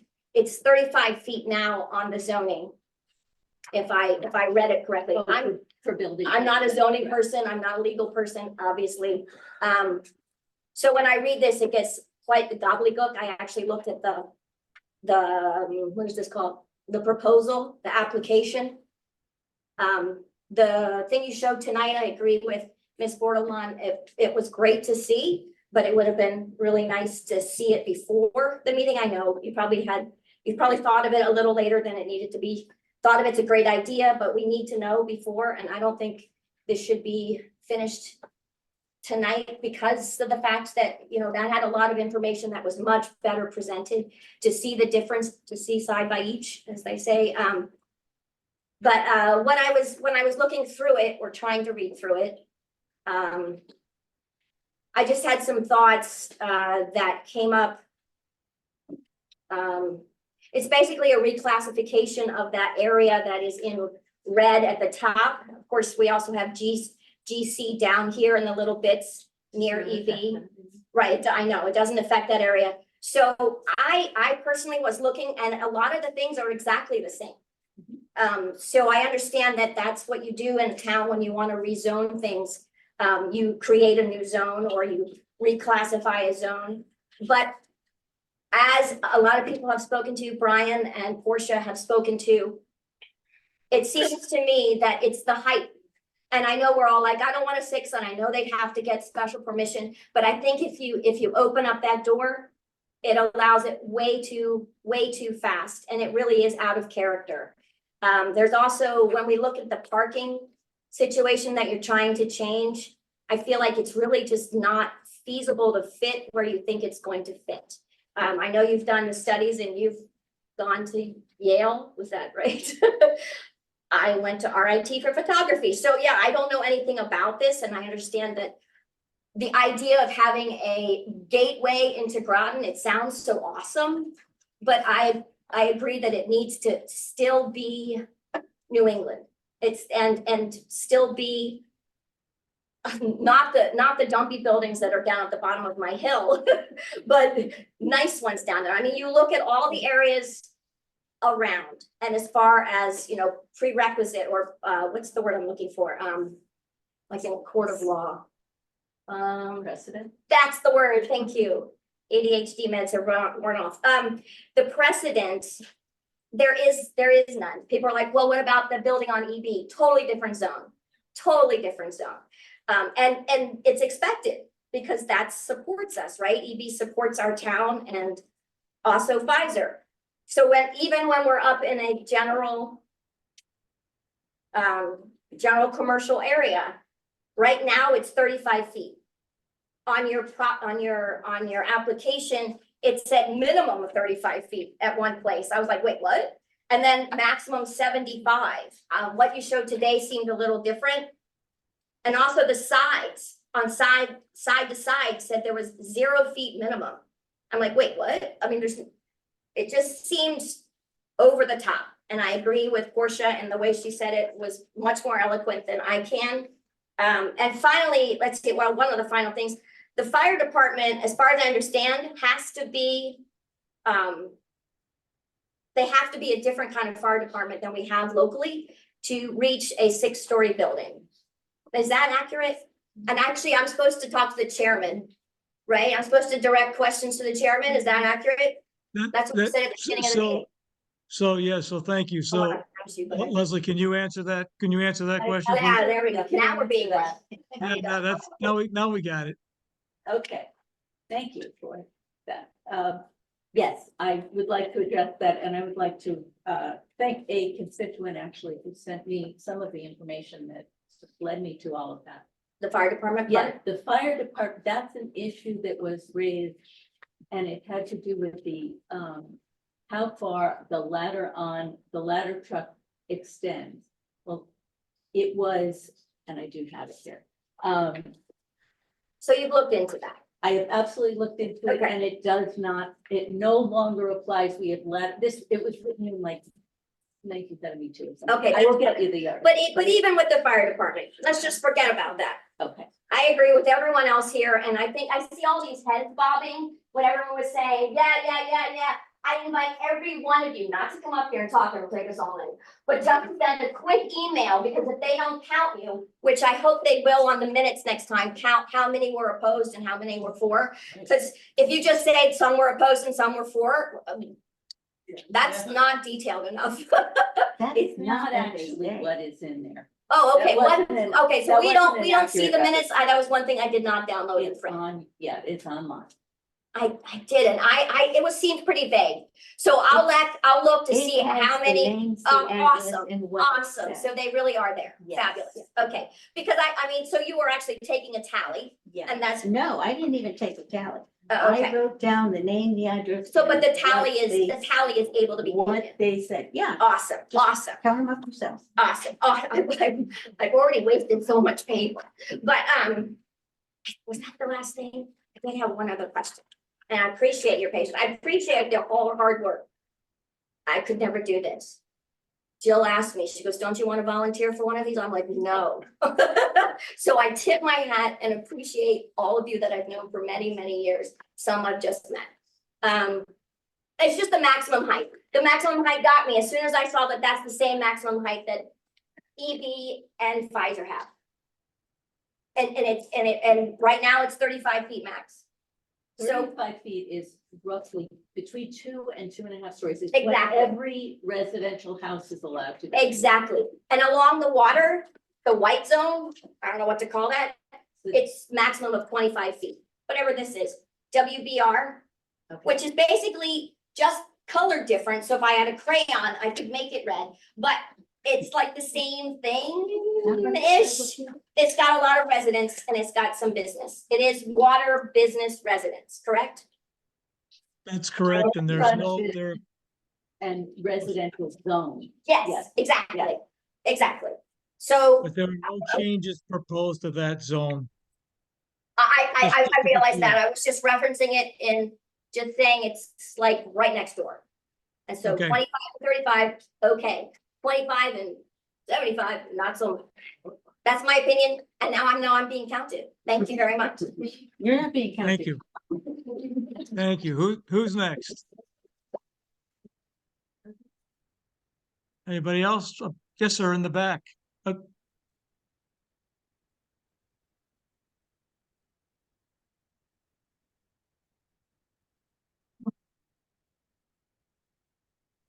Good evening. Are we sure this thing is on? You should hear my little reverb going on up here. My name is Ian Thomas, 24 Jefferson Drive. So I am one of the ones that was omitted from last month's draft meeting, so. I apologize for Yeah. that. I had run out of paper and I put it on the back of something else Okay, and threw that away, so. well, I understand, accidents happen. We're addressing that. Thank you. But I was also concerned with the chair's casual dismissal of that concern. I'm wondering how many meetings have occurred where people have been omitted from the record. Do you have any comments about the application, sir? Yep, I'll begin to that. Please do. So I was also here last month when I spoke about the recordings of the meetings. And after the meeting, I spoke to Ms. Green. Again, sir, the application, please. Yep, getting to that. The information that's contained in the recordings. I reached out to get the recordings on January 11th. And I got an email back a day later, and the request included an offer to send me the copies. So I guess these copies do exist. I've confirmed that there are video and audio recordings of all these meetings, at least dating back to January 1, 2021, which is the window of time I asked for, was the last 2 years worth of meetings. And so I was asked- Hold on, let me just stop you there. This is not germane to the application. And it's not something that this body can help you with in any way, shape, or form. So I would recommend you to the office of the mayor. And that's the entity that can help you out with the recordings and access to it. So access to information is the important thing of concern here, and that's the point I was getting to. Was the fact that the information that was presented tonight was not in an accessible fashion. You know, sitting in the back of the room, can't see anything. In fact, the person on the screen sitting here couldn't barely read a couple of slides. So that's not accessibility. So I would urge this body to continue this hearing at least one more meeting. To allow everyone here and anyone else in the community that's concerned. To be able to request a copy, I guess, of the. Okay, I mean, it'd be great if it was just posted online, it was downloadable. If that could happen. But moving forward in the future, I would encourage this body to, if there is a presentation like this due to be scheduled to be shared. Include that in the agenda package. Just make it part, so, you know, if you don't want to print out all the copies, maybe have a few here.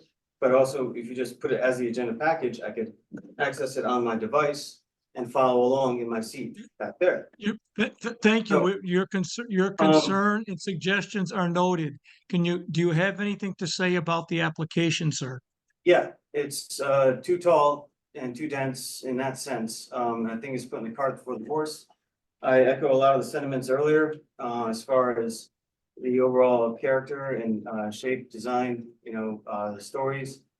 You know, 3 seems reasonable, maybe upwards of 4, but having that special permit option, that's got to get taken out. Because again, it opens the door, and it just seems like, again, to echo Ms. Bordelon's comments. You know, we have to think about how fast we move and in what direction, and what's the overall desired outcome. I mean, this is planning and zoning, correct, and economic development is here as well. So it's sort of a comprehensive approach, and I know that maybe RFP may not be the technical term to use in that regard, but overall, with the guidelines, you can encourage sort of an overall concept of what this area could look like, or what you would think would fit and accommodate folks that do live here and the folks that you want to attract. So I would encourage, I'm opposed to the text amendment and the zoning map amendment as written. I would encourage revisions, lowering the overall height that's allowable and removing the special permit application that would allow for extra height. So Thank you. Thank you. I will have the meetings apparently in about another week or so in my possession, and I will see what I can do to publish them online myself. Thank you.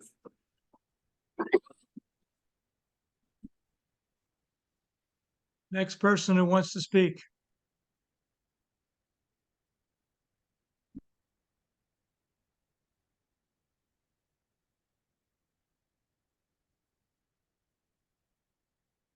Thank you, Chairman Kuhn. My name is Gretchen Gothier, Gretchen. Gothier's Gauthier. I live at 166 Tyler Avenue in the city of Groton. And for full disclosure, I am a member of the Zoning Board of Appeals for the city of Groton. Speaking directly to the proposal before you, I also agree that the height is way beyond the scope of what's needed in the area. I would ask this commission to reject this particular proposal and application based on the height and the fact that the majority of the residents of this city do not want to have a 6-story building in front of them. I also ask that you reject this proposal based on the special amendment, because you're going to be hanging out the members of the Zoning Board of Appeals to dry with that. Thank you very much. Thank you. Next person. Who's next? I'll go, nobody else wants to.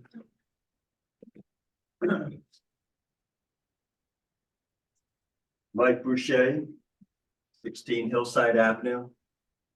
I'd like to speak to the process first, which I find very disturbing. I was one of those individuals that was admitted from the minutes. I sent an email to Leslie to correct the minutes before they were handed to you. Obviously, I'm still out of the minutes. I just looked. And my name's missing along with others. There's no excuse for that. It's been explained, it was an omission. Do you have something you An want to say omission about that the? I corrected by email before this meeting. and it could have been Do you have something to say about the application? My name should be on there. Here's my description of the minutes. This There is seems to be a desire to change the narrative of the whole proposal and completely disregard the public and residents of Groton Banks. That's what I'm seeing happening here. Also, what I'm seeing happening here is this application would have been tossed out immediately from a developer. It is woefully incomplete and is inaccurate to suggest that this is a text amendment change. This should be a zone change application, which requires far more information. I don't care about the technicalities. You guys work for the city with the residents. There should have been much more documentation involved in this application. This application should be tossed out immediately because it has no merit. When I was at the last meeting, I made a lot of suggestions, and I thank you, Leslie, for bringing some of them up. But a zone change application requires far more documentation. And what you're doing here with a 6-story building is extremely significant to that small portion of Groton Banks. I would strongly suggest a new zone change application, start the whole process over. It should be submitted as a zone change period. The map and notice that was given with the last text change was absolutely embarrassing. I don't see how anyone could possibly submit that blank map and the notification that was in the paper. That was absolutely ridiculous. A cross-section analysis of the 6-story building and various sections of the zone change should be presented. A complete map with adjoining property should have been presented. The historic district, which falls into a portion of this, should have been included. And present structures around the area should have been included. All property owners around the area should have been noticed. The also included should be a traffic and parking study. There's going to be a significant increase in the density in that area of the population of Groton Banks, and that should be studied also. I'm sorry, I've got so many notes here. I guess there was a question about where people live, Paul. I mean, not to make comment about it, but you're down in Eastern Point area where I am, and let's face it, Eastern Point is the complete opposite of what's happening in Groton Bank. And I'm thankful that I'm not affected by this application, and I truly feel sorry for the people that are. Robert, you alluded to having a home on Ramsdale, but you have a home on Beach Pond in my neighborhood. So where do you live? So again, not pertinent to Does the it matter? application. Somebody asked. Please can you confine your comments to the You application? gave an answer. No, can't do. Okay, fine. We'll let the public can ask me and I'll tell you later. And you can listen to the tape because I record, because I know they disappear.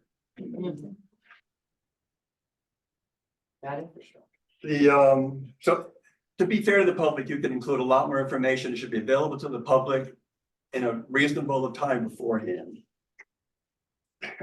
I'm actually, I just can't believe this. You guys actually pissed me off. That's all I'm gonna say for now, because I really don't have anything nice to say. Thank you. Thank you. Anyone else in the room want to speak in opposition to the application? Paul, I do have a written statement that I can read. Okay, go ahead. So this is from Patricia and Frederick, Brune at 87 Spicer Ave.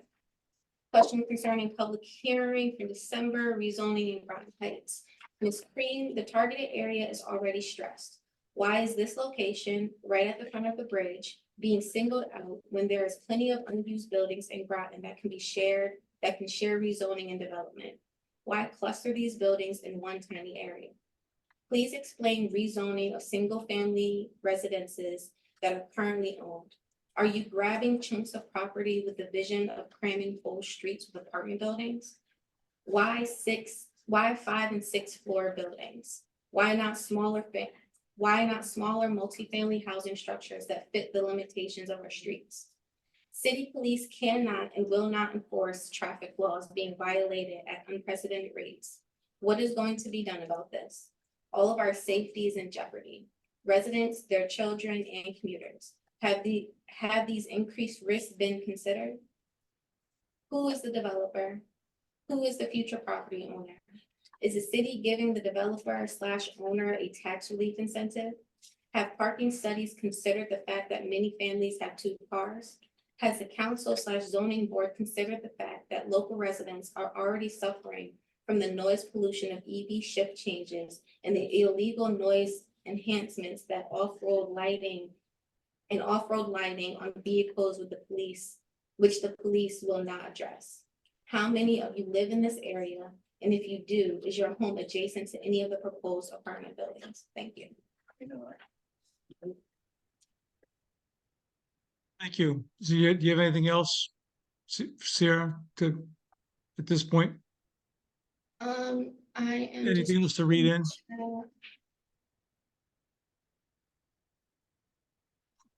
Anybody, is there anybody on the call who wants to speak? Anybody on the Zoom call, you can raise your hand to indicate that you would like to speak so we can call on you.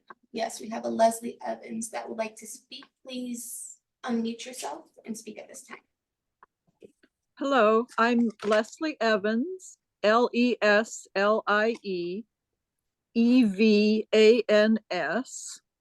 and I live at 45 Latham Street.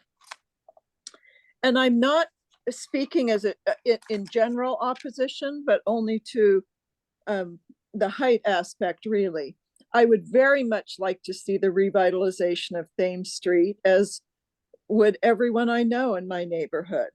I would love to see a walkable, bikeable, mixed-use neighborhood with housing that is compatible with the existing housing in the adjoining Groton Bank Historic District. To me, that's really important, that it's compatible with the housing that's there now. I don't mean the same size, but at least visually, aesthetically, something that we can, I think about leaving this behind for future generations. And you look at some development that happened, say, in the 1970s, that's just an embarrassment to look at now. I would like to be able to see something here that we can be proud to leave behind us. The Main Street aesthetic sounds wonderful. I would love to see something like that. But it's the height proposal that really gets me, as it has so many people who have spoken tonight. 3 stories, great, maybe 4. Beyond that is just too much. I keep thinking about 75 feet. The Groton Monument is, I think, 135 feet. So we're talking about 6-story buildings that would be more than half the height of the Groton Monument. That's just too tall. So I think that, to me, that's just a sticking point. There's so much here that I agree with, that I would love to see come to pass. But I think it's important that we think about not only what it's going to do for us in the next 3 years or 5 years, but for the next generation. What are we going to leave Thames Street and the Groton Bank neighborhood looking like? So that's all I wanted to say. I feel like I just don't feel like I've had a chance to really delve into all the written information that was presented. I'd very much like a chance to look at that in a more thoughtful way, but my gut feeling tonight is lots of good stuff here. I know so many studies have been done of Thames Street and so much work has gone into this, but 6 stories is just too much for me. So thanks so much. Thank you. Anybody else on the Zoom call want to speak? No other hand raised, but they weren't questions and they were reactions to what was said. Not questions. I don't know how to, Okay. Oh, okay, here you go. If you can announce your name and address, and then you can start speaking. Okay. sorry, I don't know how to raise my hand. My name is Ted Ziegler, Ziegler. I live at 63 Church Street, directly above the property that's in question of being changed. I'm against this proposal as it stands. I don't believe that putting a large apartment complex or any complex on this street property will actually improve the quality of the people that live in this community. I've lived here for 30 years. I can see right now the 4-story building that's owned by Spicer from my apartment. It completely blocks the view of the river. I cannot see across the river because of that 4-story building. 4 stories is too much, and that's on the opposite side of Thames Street or Bridge Street. I'm not sure which. 3 stories should be a maximum. Again, parking, I don't know how you're going to fit parking in with the requirements of those size buildings that you're proposing. It doesn't make any sense mathematically. You cannot actually have the parking requirements met and have a 6-story building. I also don't see the causal effect of adding more people in this area influencing the actual economic viability of this community. It doesn't make sense. It's not true. I don't believe it's actual.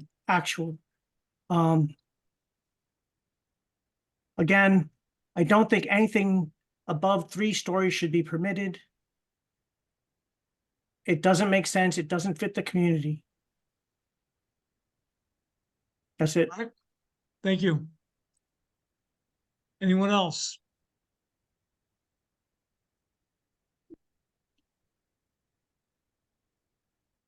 I'm not seeing any, Leslie's hand is raised, but I believe she already made her comments. I don't think there's anyone Yep. else.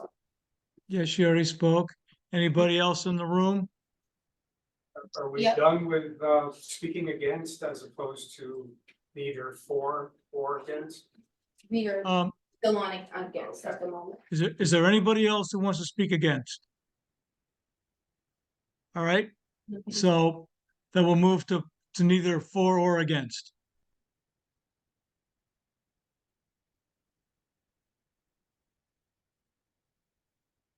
Good evening, I'm Mark Offinger, Oeffinger. I live at 201 Broad Street in Groton. I'm not speaking in favor or against this, though I do want to say, and a couple of people have noted it and have commended the commission and staff at focusing in on this area, particularly the Bridge Street area. It's definitely in need of some significant reinvestment, in my opinion, and redevelopment. And I think additional housing could and should be encouraged in this area. Revitalizing Thames Street, though, versus Bridge Street, in my mind, are really 2 different issues and probably need different solutions. Need to address ownership issues on Thames Street, even at the corner. Because both of those buildings and the adjacent former auto building and buildings across the street are all owned by the same entity. I'm not talking about the individual that owns a lot of properties further south of Thames Street. And maybe staff and the commission have had those discussions. The proposed GRR zone appears to follow current general commercial zone boundary. And I'm questioning why. I think there's a lot of baggage that, the way this proposal has been presented, there's been a lot of baggage that has accumulated. There's a lack of trust, transparency. And I don't personally understand why you'd want to follow the existing boundary line. For example, property west of North Street and south of Broad Street is wetlands, municipally owned by the town and the city of Groton. It probably can't be developed, but that's for the commission to decide at some point in the future. It's wetlands, most of it's wetlands.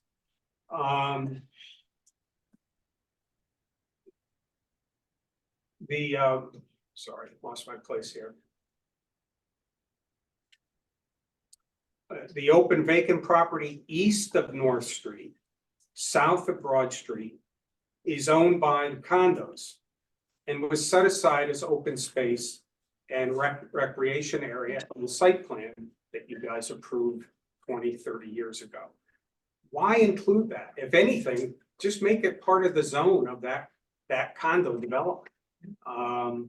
So I only mention that because I think, I do think you're onto something here. I think it has merit.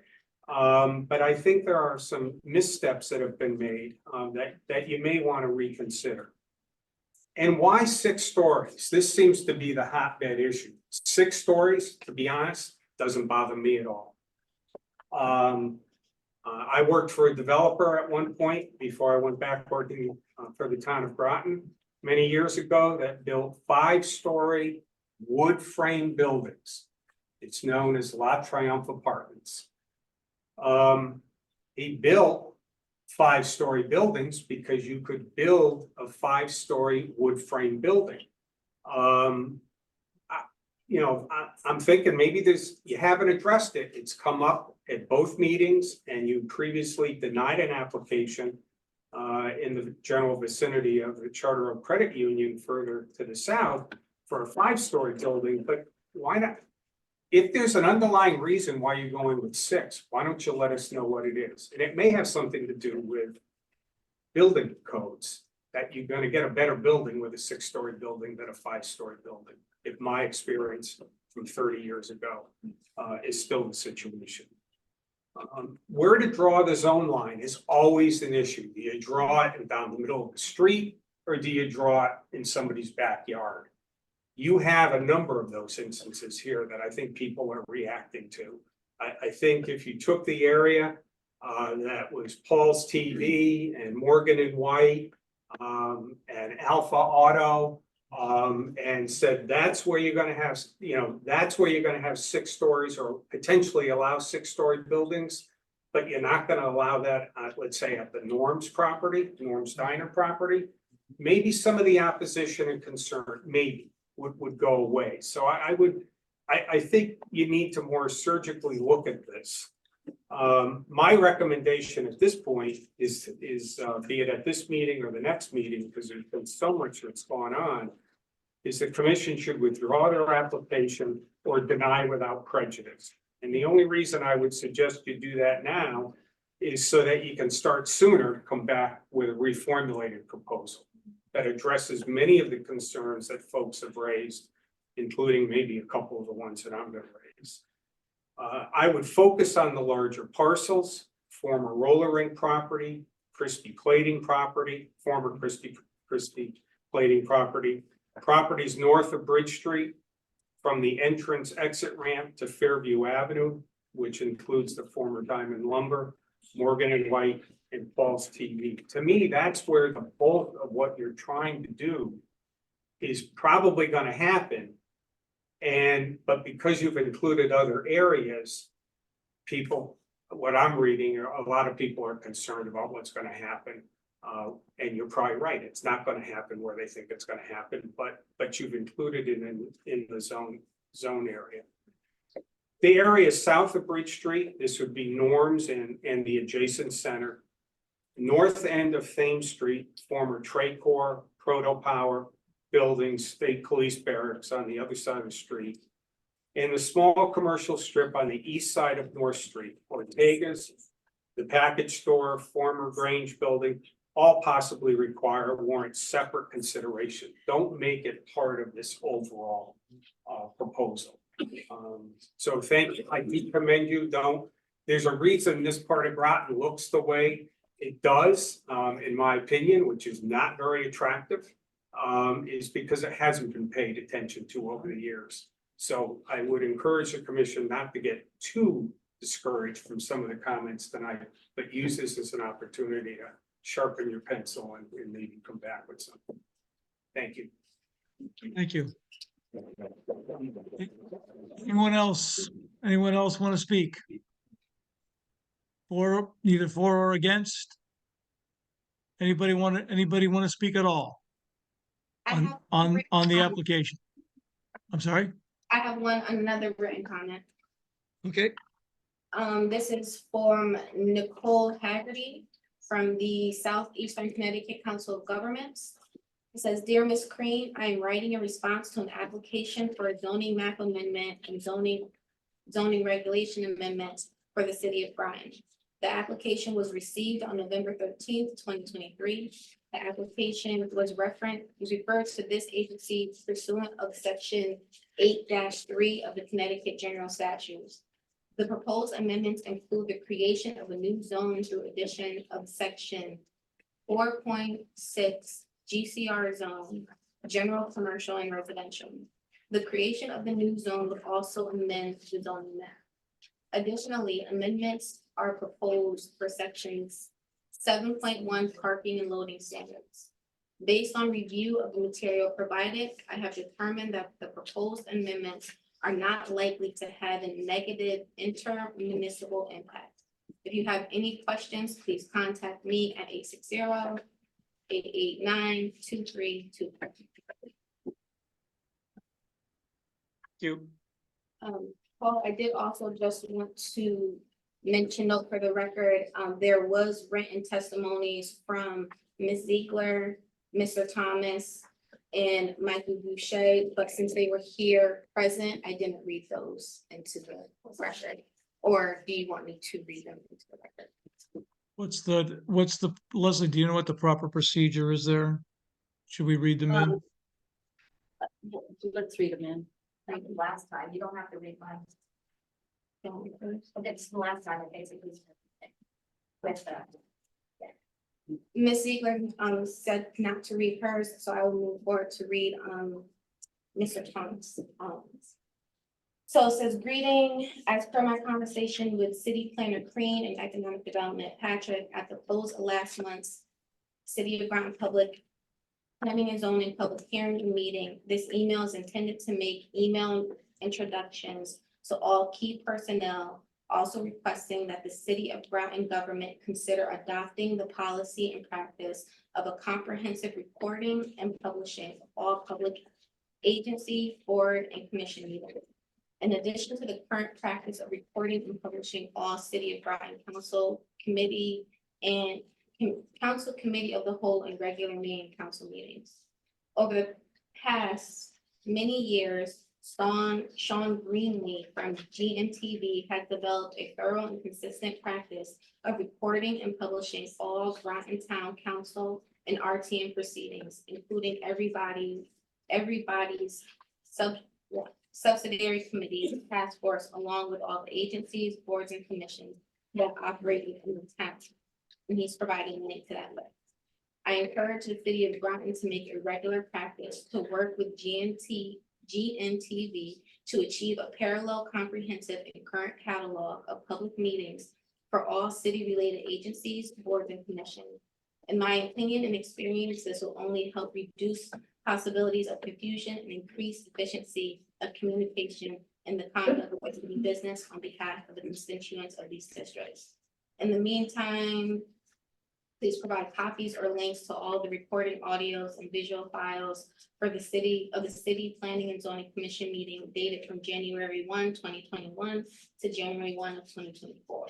Thank you for your time and attention to this matter. Thanks.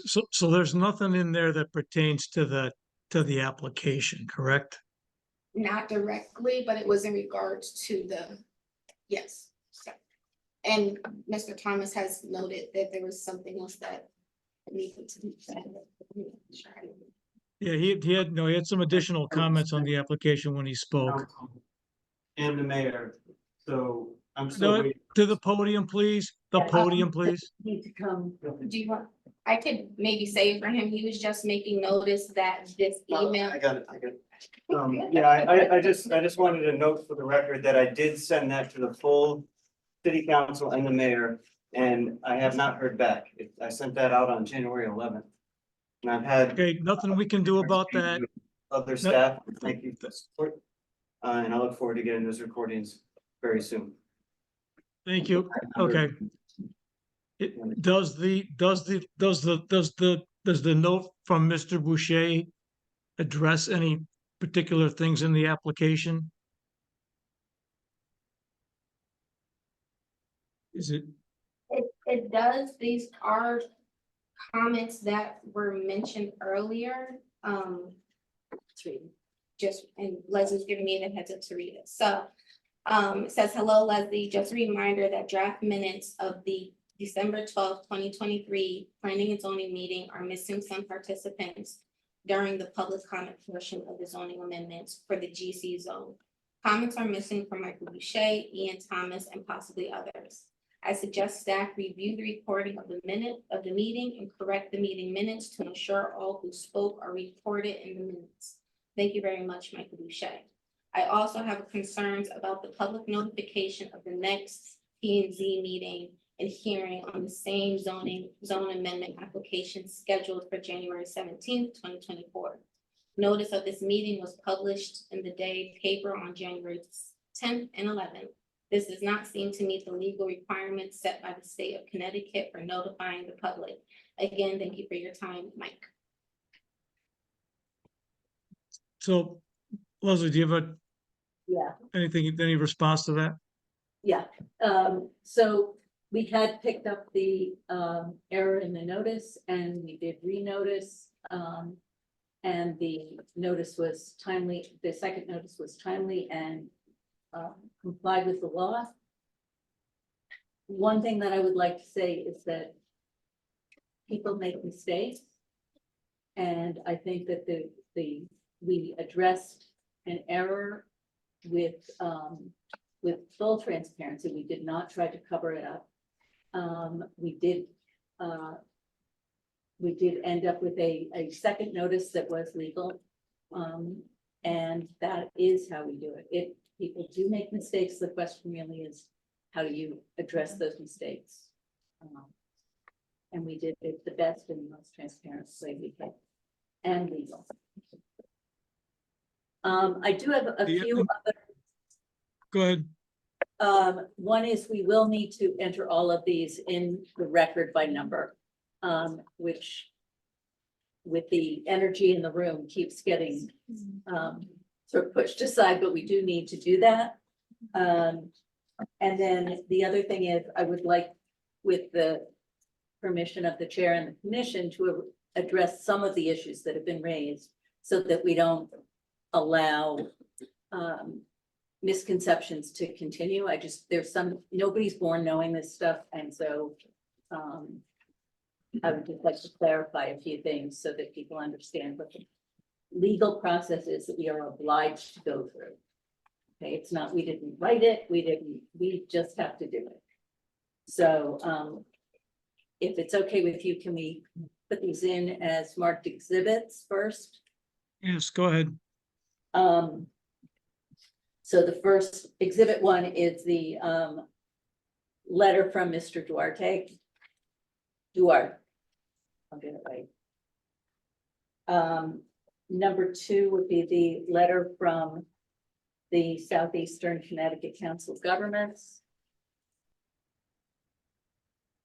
Number 3 would be the email from Dan Del Grosso.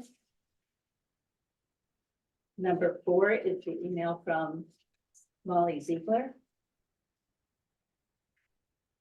Number 5 is the letter from Patricia and Frederick Broom. And I would say that I'd be happy to go over the answers to their questions, but that we did do that last at last month's meeting. That was number 5. Number 6 is letter from Nicole Haggerty, Southeastern Connecticut Council of Governments, right? We already did that, didn't we? Whoops. Yeah, That was number 2. this is what happens when you have one staff person.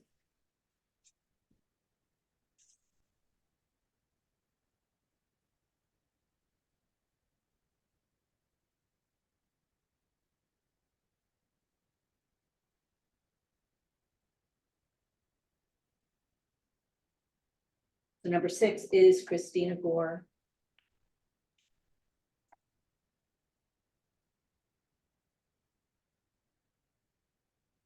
Number 7 is Ian Thomas, and number 8 is Mike Boucher.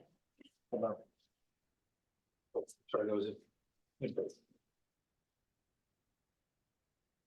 So the ones that Sierra had a number of communications that she read earlier. Do we need to Those have all introduce been those? read. That's what Those- these are. I just So- assigned numbers to those. So she had them from, Yeah, Leslie Okay. captured them all, Paul. we got them all? All right. Okay, so Leslie, did you have you said you also had some comments you wanted to make in response to some things that were said? Yeah, I just wanted to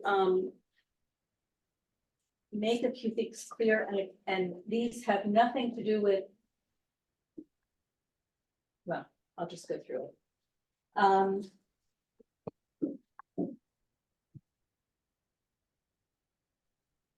So one of the questions was about why a developer doesn't change the zoning. Zoning regulations can be changed by developers, it could be changed by an individual, and it can be changed by the Planning and Zoning Commission. Sort of deferring to Mr. Offinger said, one of the reasons that the municipality that the commission would change their own regulations is to try and get ahead of what a developer might want to do coming in. Most of the things that we have had come through the commission have been from developers. And it is a better way to go to get what it is you want. We know that we've done a lot of the outreach, we've done a lot of the studies and assessments that need to be done over the last several years. That's where the material has come from. That's where the impetus for this came. So that's one thing.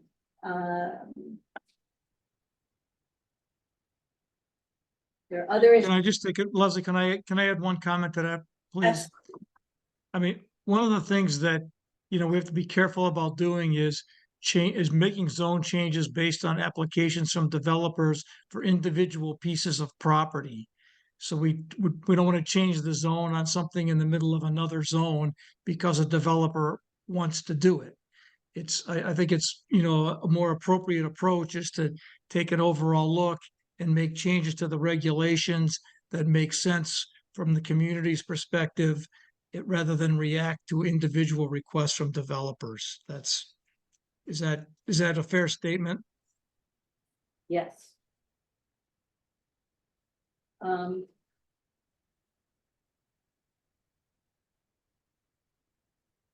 One of the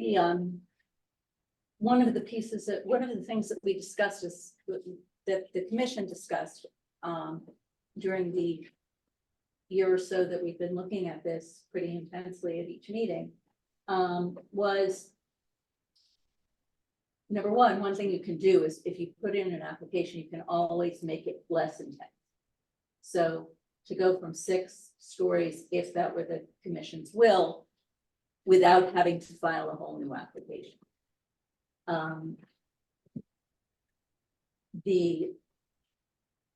And there was discussion about what would be allowed as of right and what would be allowed with special permit, and in trying to both answer the needs of the city and address the issues that inhibit developers. We tried to sort of put together a package that would allow the more intense things to require the special permit, which opens it up obviously to the public. But that we would make those regulations, and this is really sort of part, phase one of, there are many other changes that need to happen. Again, there's a staff of one doing this, and we can do what we can do.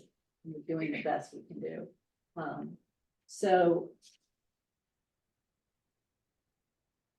There was another comment about parking and what parking has to fit where you can do the project. Enough parking to do the project. You know, nobody just sits there and says, oh, you know, nice plan, we'll go ahead and pay for it. It just doesn't work that way. So we check for all of these things. Do they have enough parking? Do they have enough? You know, there's the building code, which is a whole separate issue through the building code, but do they have enough open space? Do they, you know, do they meet the setbacks? Things like that.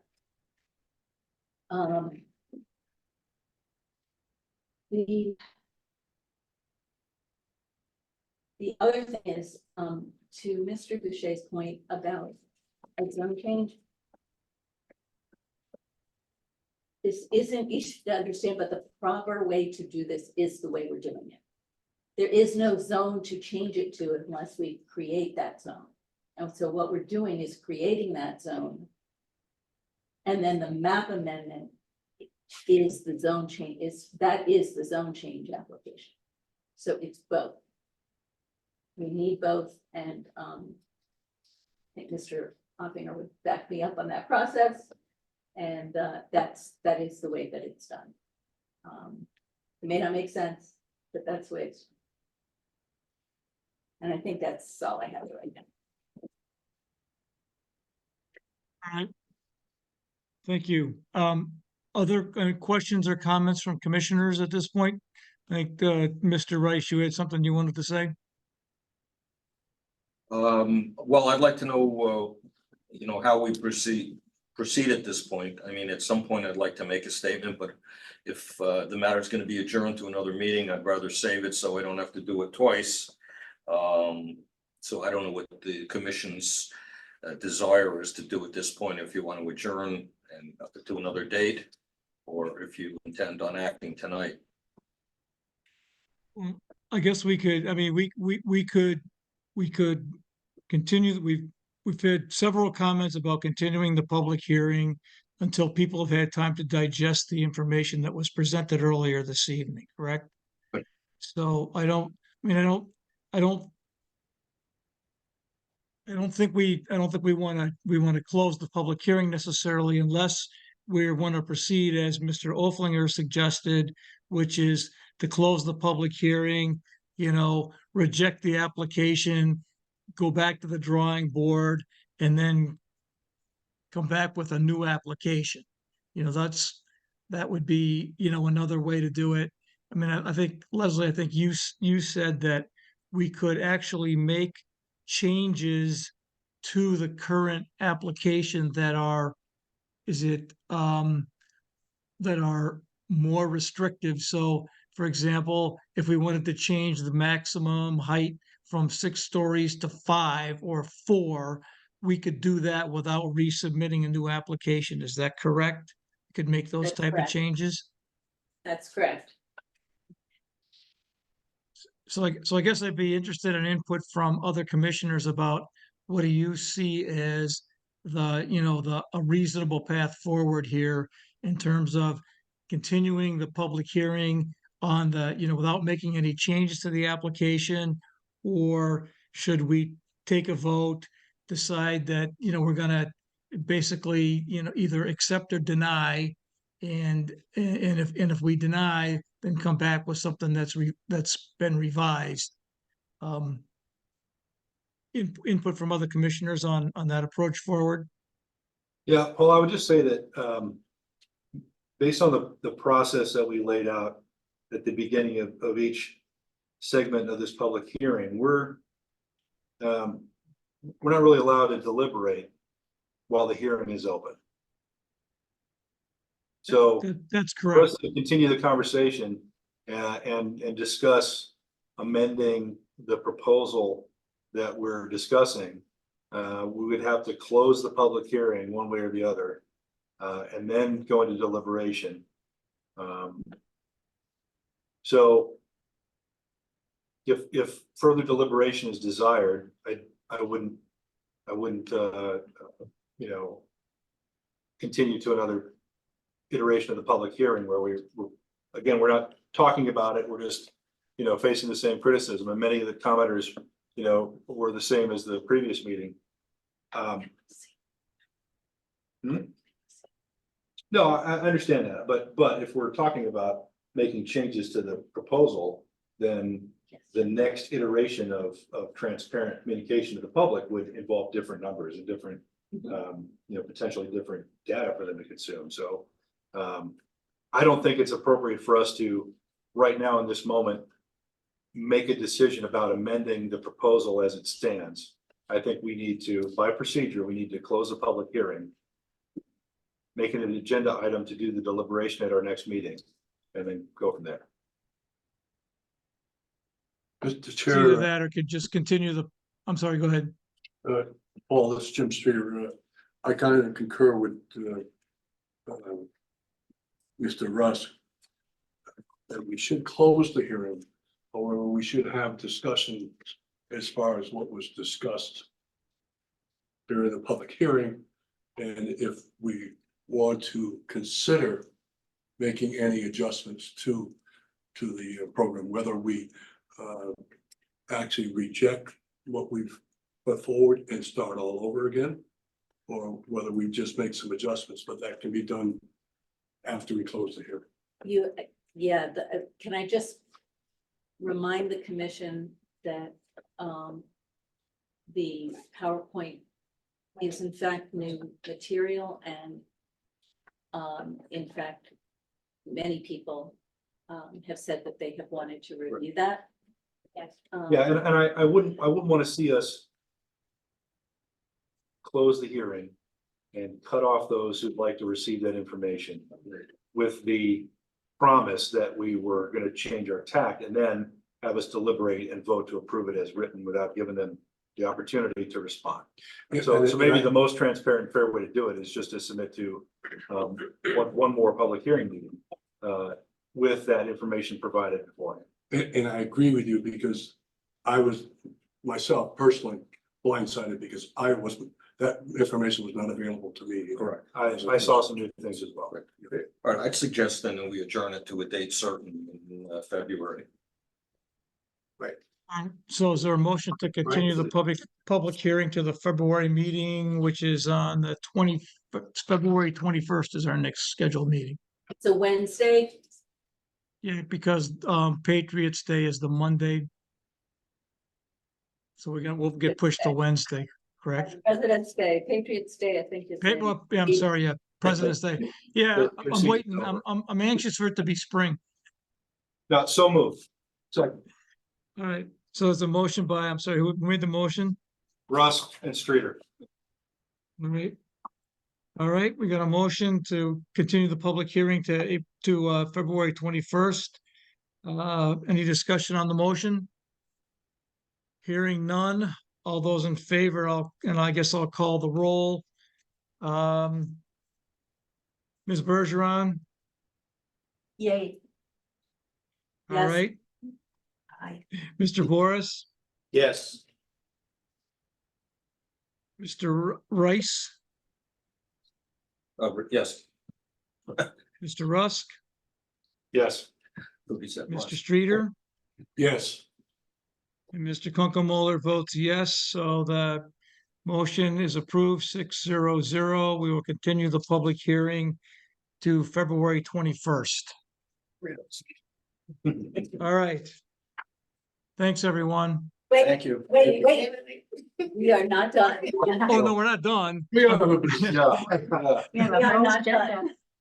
No, sorry, but do we want to take a 5-minute recess here? Sure. All right. When we back, let's be back at 9:20.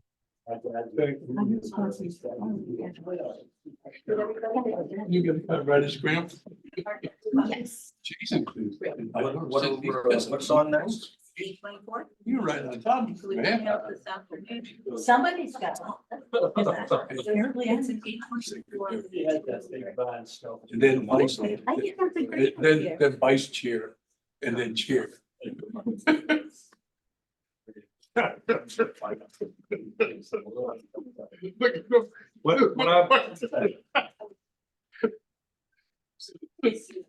would say that I am far more reliable at taking good notes when it is not required of me to do so. No, I'm looking over and I'm saying, I mean. Trying to read that compared to yours. Sure. Yours looks I'll have to pretty put neat. my cheaters on just to read my own See, writing. look at his notes over there. Look how neat it is. Yeah. Did you get an A in penmanship? Looks like it, I got an F. but that's from here without glasses.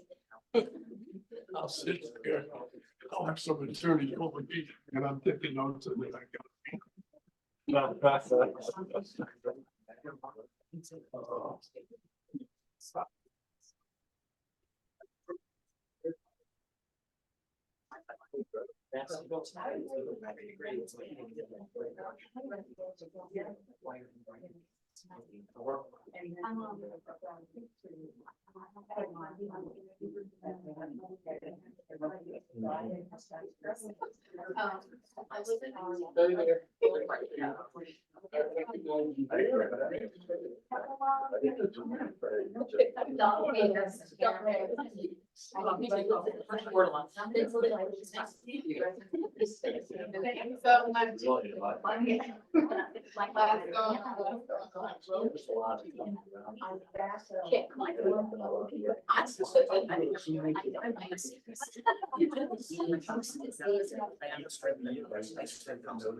all those kind of.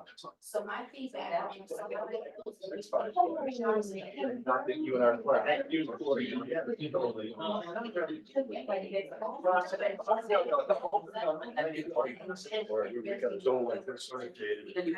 Change it to this, this, and this. Well, and I. It's like.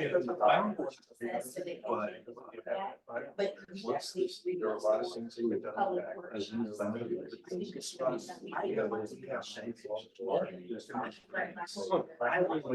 Yeah, we didn't mean that. When they were bullshit. That's right. You got, and that's what I said. The city.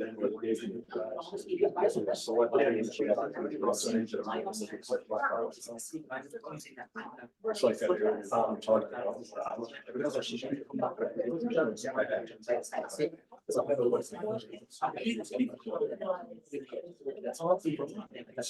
What can you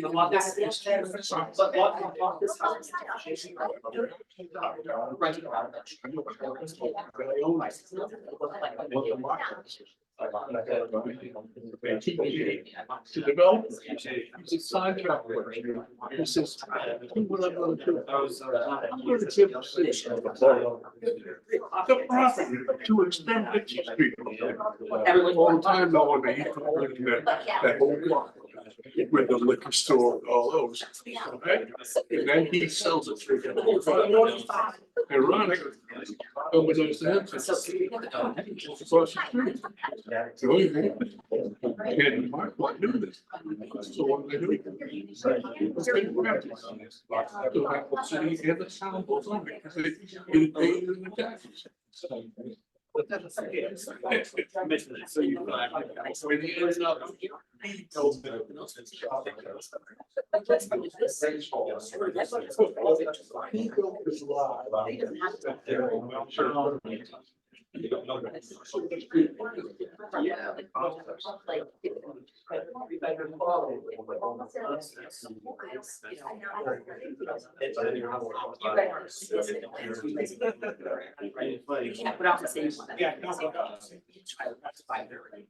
I think that's the best.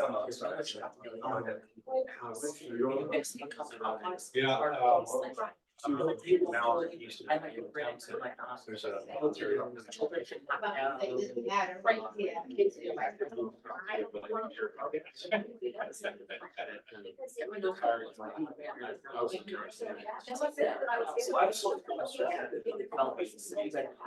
It's not your land, and that's the tough part.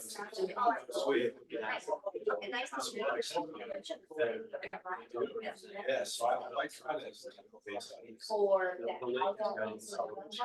Why it's also changed, so now I'm. What a ways to do hours from like.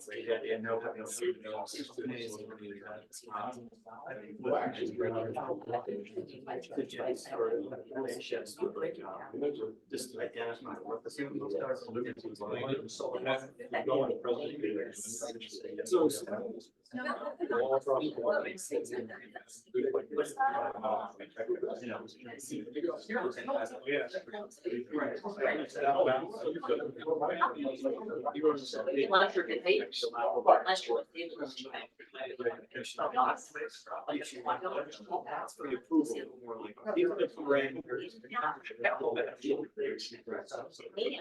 Yeah. Just because we need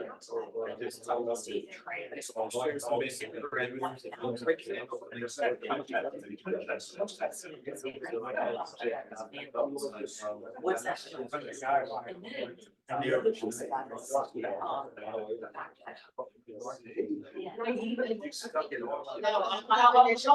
All right. Yeah.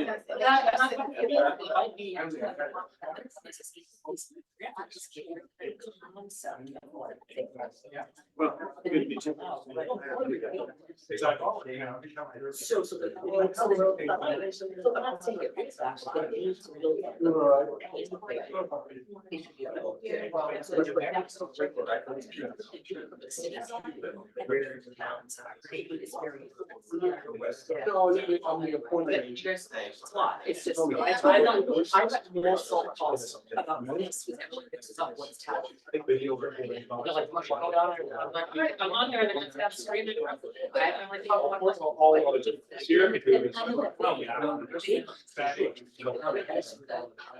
Like you said, yeah. They got technology. I'll go to the town council. Well, the town is great. Yes. There's a presumption. Makeup. Not really the responsibility.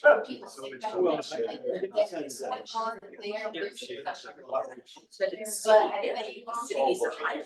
Do their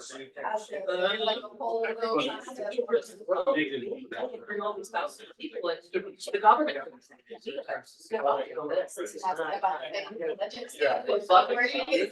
I'll go the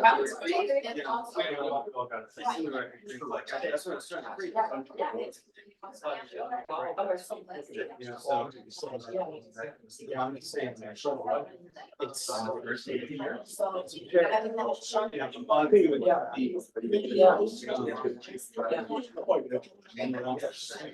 Okay, yes, and follow me, I mean, I see, my son is graduating this year. I'm banging my gavel here. I don't know, they're like, you know. I'll have. And I just said, I love you. I don't mean to say that.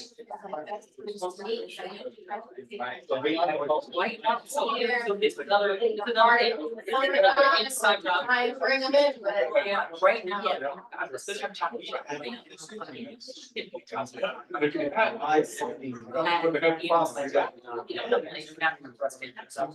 I kind of probably. I'm getting a lot of hits. And somebody's like, love it, but I'm. You know, you're not. Yeah, something. Feel kind of, my son. Like the holiday, it's really not nice.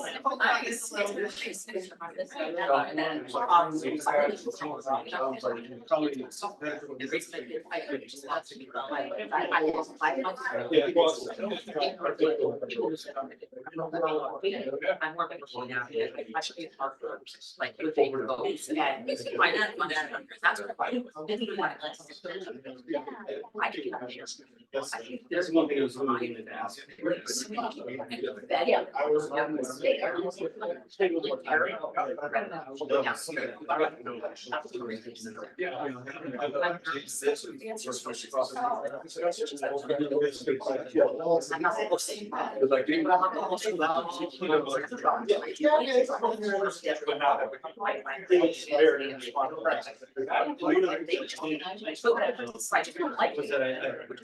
Color my box and they don't.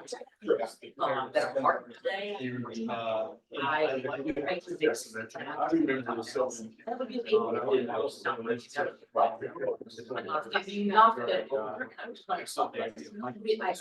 so we'll see. I know she's not big research, but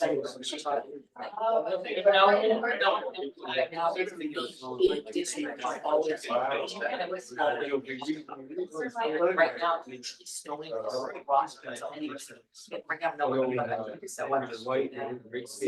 Thank you. I was gonna say, you should drop me next every at some point. Once this is over. You know, I was talking to some friends that around there. Guys. It looks.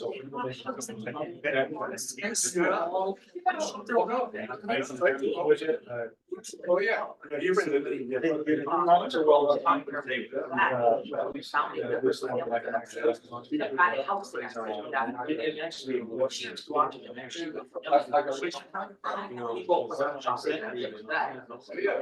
You didn't know that in your school.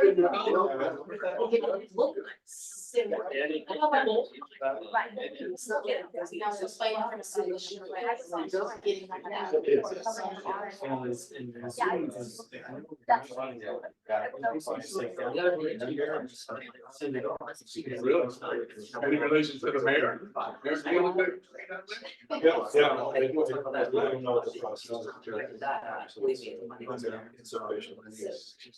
Yeah, I got some stuff. Don't expect it. Appreciate it. You know, get that verse. Like, you know, I was saying, across every country. Yeah. Oh, yeah, so. It's like, but she was there. I was in town.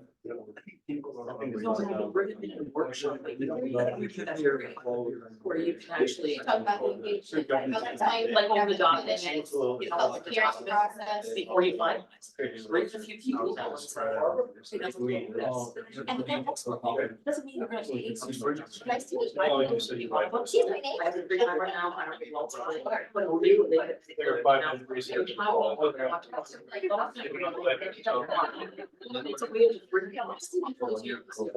Wait, are we ready to go back? Come on. Hello?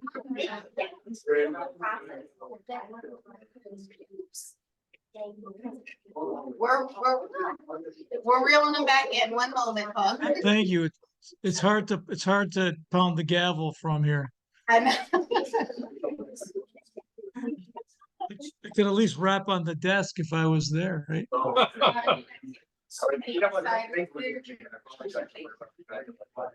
Okay, we're coming back. We like flash the lights like they do at the, at the theater during when intermission's ending. Intermission is over, people. Thank you, Jason. All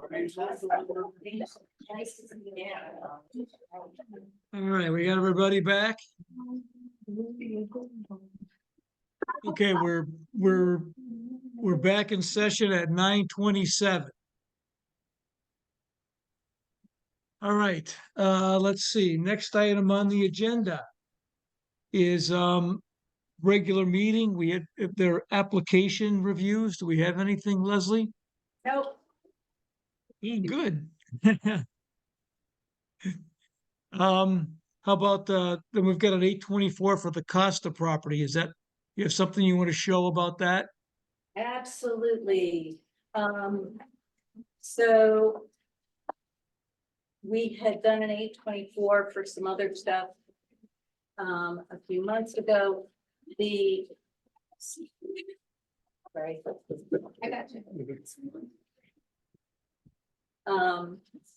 The city acquired the Costa property with the house, which is, if you're facing the upper Thames Street Park, it's the parcel all the way to the right of the open space. It had a right of first refusal that the city acquired that right many years ago. And so there is we had a study done that is included in your packet with this, sent out. Wright Pierce did an assessment of the house. The house looks really nice and the property's always been kept up, so it's a little deceiving. From the outside. From the outside, yes, from the outside. The outside really, they did a very nice job of respect for the neighborhood. However, inside is another story, unfortunately. There is asbestos. And so we couldn't do anything with that until it was remediated. We did look at it very hard to be able to reuse the site, the house itself, because we sometimes need swing space and sometimes just need extra space. And we were thinking about putting the IT department in there while we reconfigured their area over on the other side of the building. And I'm sure you looked at the report from Wright Pierce, but it does say that it is, they do not believe that it is a house that can reasonably be converted to office space. Certainly not for the cost of what it would take to rehab that. The other thing is, we're looking at this, so this space would be added to the other open space on that side. It would help us, although we do have a connection now to Fort Griswold back on the hill, when we're looking to make a physical connection there. It would give us a sightline connection as well, and more area where people could, be able to. The design of this is a little down the road. There have been sketches, but there is nothing planned. There are lots of ideas, and I did a sketch. There's a sketch from Twigs, from Visioning Main Street. There, I've got the lots of, sketch on the mayor's dry erase board. there you go. So we have lots of ideas, and I have to say that, everything I've seen, although I haven't seen yours yet, but I'll ask. Because in the interim would just be filled in grass? Yeah. Okay. So moved. What'd you say? So we- So, So this is a positive recommendation type of thing? Is Yes, that- so, thank you all. Okay, the good. proposal is to demolish the building. Phase one is demolish the building, and then it's to basically, Graded so that it doesn't, we don't have erosion issues, Right. and probably seeded and, you know, just so that it doesn't cause problems for us or for the neighbors or for the street. And a favorable recommendation to the council means that the council only has to pass their end of it by 50% plus one. And then An phase two will come unfavorable back is to a us. supermajority. Nothing has to come back to us from this specifically. The demo permit would be issued by the building department, but any plan for it would. That's what. I mean, yeah, Yes. right. phase three, when they talk about, you know, if they want to add a parking element or public restrooms or. Or a any of these rain other things. garden. Mhm. What's that? Rain, I'm teasing Leslie, she loves rain gardens. Sure, yeah. I thought, you know, There's been discussion about, you know, a public, like stage space, you know, that sort of Amphitheater thing, but It like, wouldn't be an ugly Yeah. one. right, but the idea of connecting the lower things view to the upper things view, access to the port, yeah. yeah, it's all part of, you know, it's all consistent with the plan of conservation and development. More open space and, you know, all that stuff. I move that we make a favorable recommendation. Second. To the council. Second. You had the second? There's a Second. motion by Mr. Rusk. Who is the second? Bob Orr Second. and Mrs. Terry. Morris? Yeah, it was all of us. Everybody. Everybody. All right. We'll do this one by voice. All those in favor of the favorable recommendation, please say aye. Aye. Opposed? Abstentions? All right, the motion's approved 600. And just so people know, I've got Rusk and Boris. Is that all right? I'm What's sorry. that? For the motion. For the I'm sorry? motion. For the motion, I've got Jason Rusk and Boris. That's fine. Okay, Show you were in favor of it long before. On the top, I mean, we'll put you on the next. all right, do we have any ongoing business? Nothing to discuss here. That is not meant to sound secretive. We always have ongoing business, but nothing for the commission right now. Okay, Nothing of that. all right. How about report of commissioners? Anybody have anything? Well, we've all been in a tone of silence since we opened the public hearing, so. Yeah, yeah. All right, let's see, Public communications have been, public communications, so we They're had, in the we had record already. two things that have been, that were discussed. One thing that I think that came up about the minutes is, you know, how we're actually doing the recording and Sue, you looked into that, right? Yes, I did. And I'm sorry, go ahead. You want to tell us what you learned?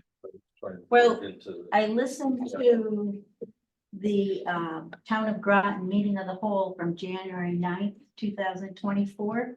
And they had a guest speaker, Russell Blair he's the Director of Education and Publications for State of Connecticut Freedom of Information Commission. And he kind of gave a talk to everybody there. They had invited him to come and talk. And he had commented on requests for freedom of information in papers and how soon you have to provide them, how you can do them in sporadic instead of all at once. And then he did one section on minutes. And he said the minutes were only to include votes motions, who was there, no verbatim on what was said. So I looked up more, my own research.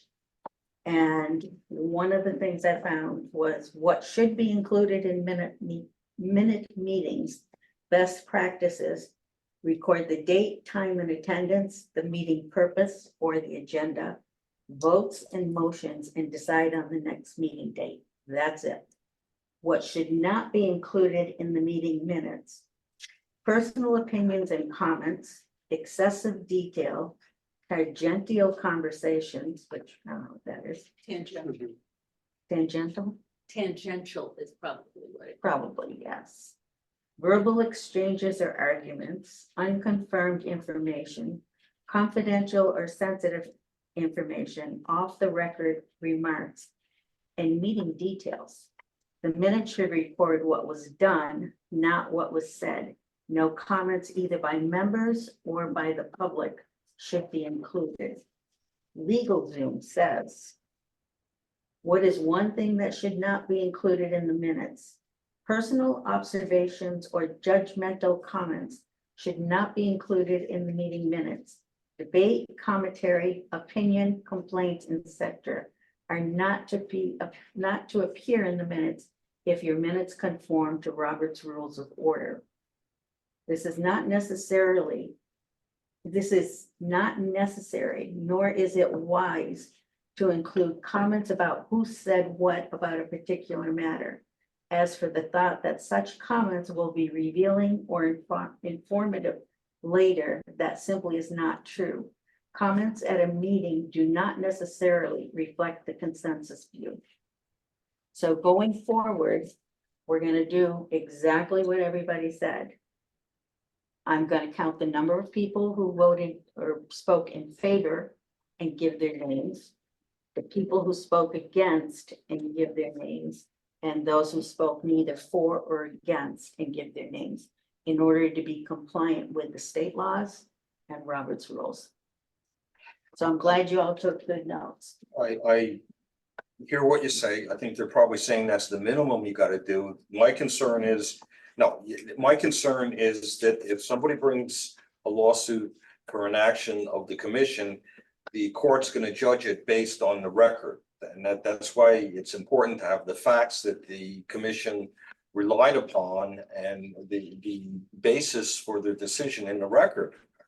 I mean, I'll look further at that stuff, but I don't think, I hear what you're saying, but I don't think that that's adequate for purposes of a review of a decision of the commission. Well, I Well, looked at, If the law requires, a certain level of record, and we're compliant with that level of record, which, and everything she said is consistent with Connecticut general statutes.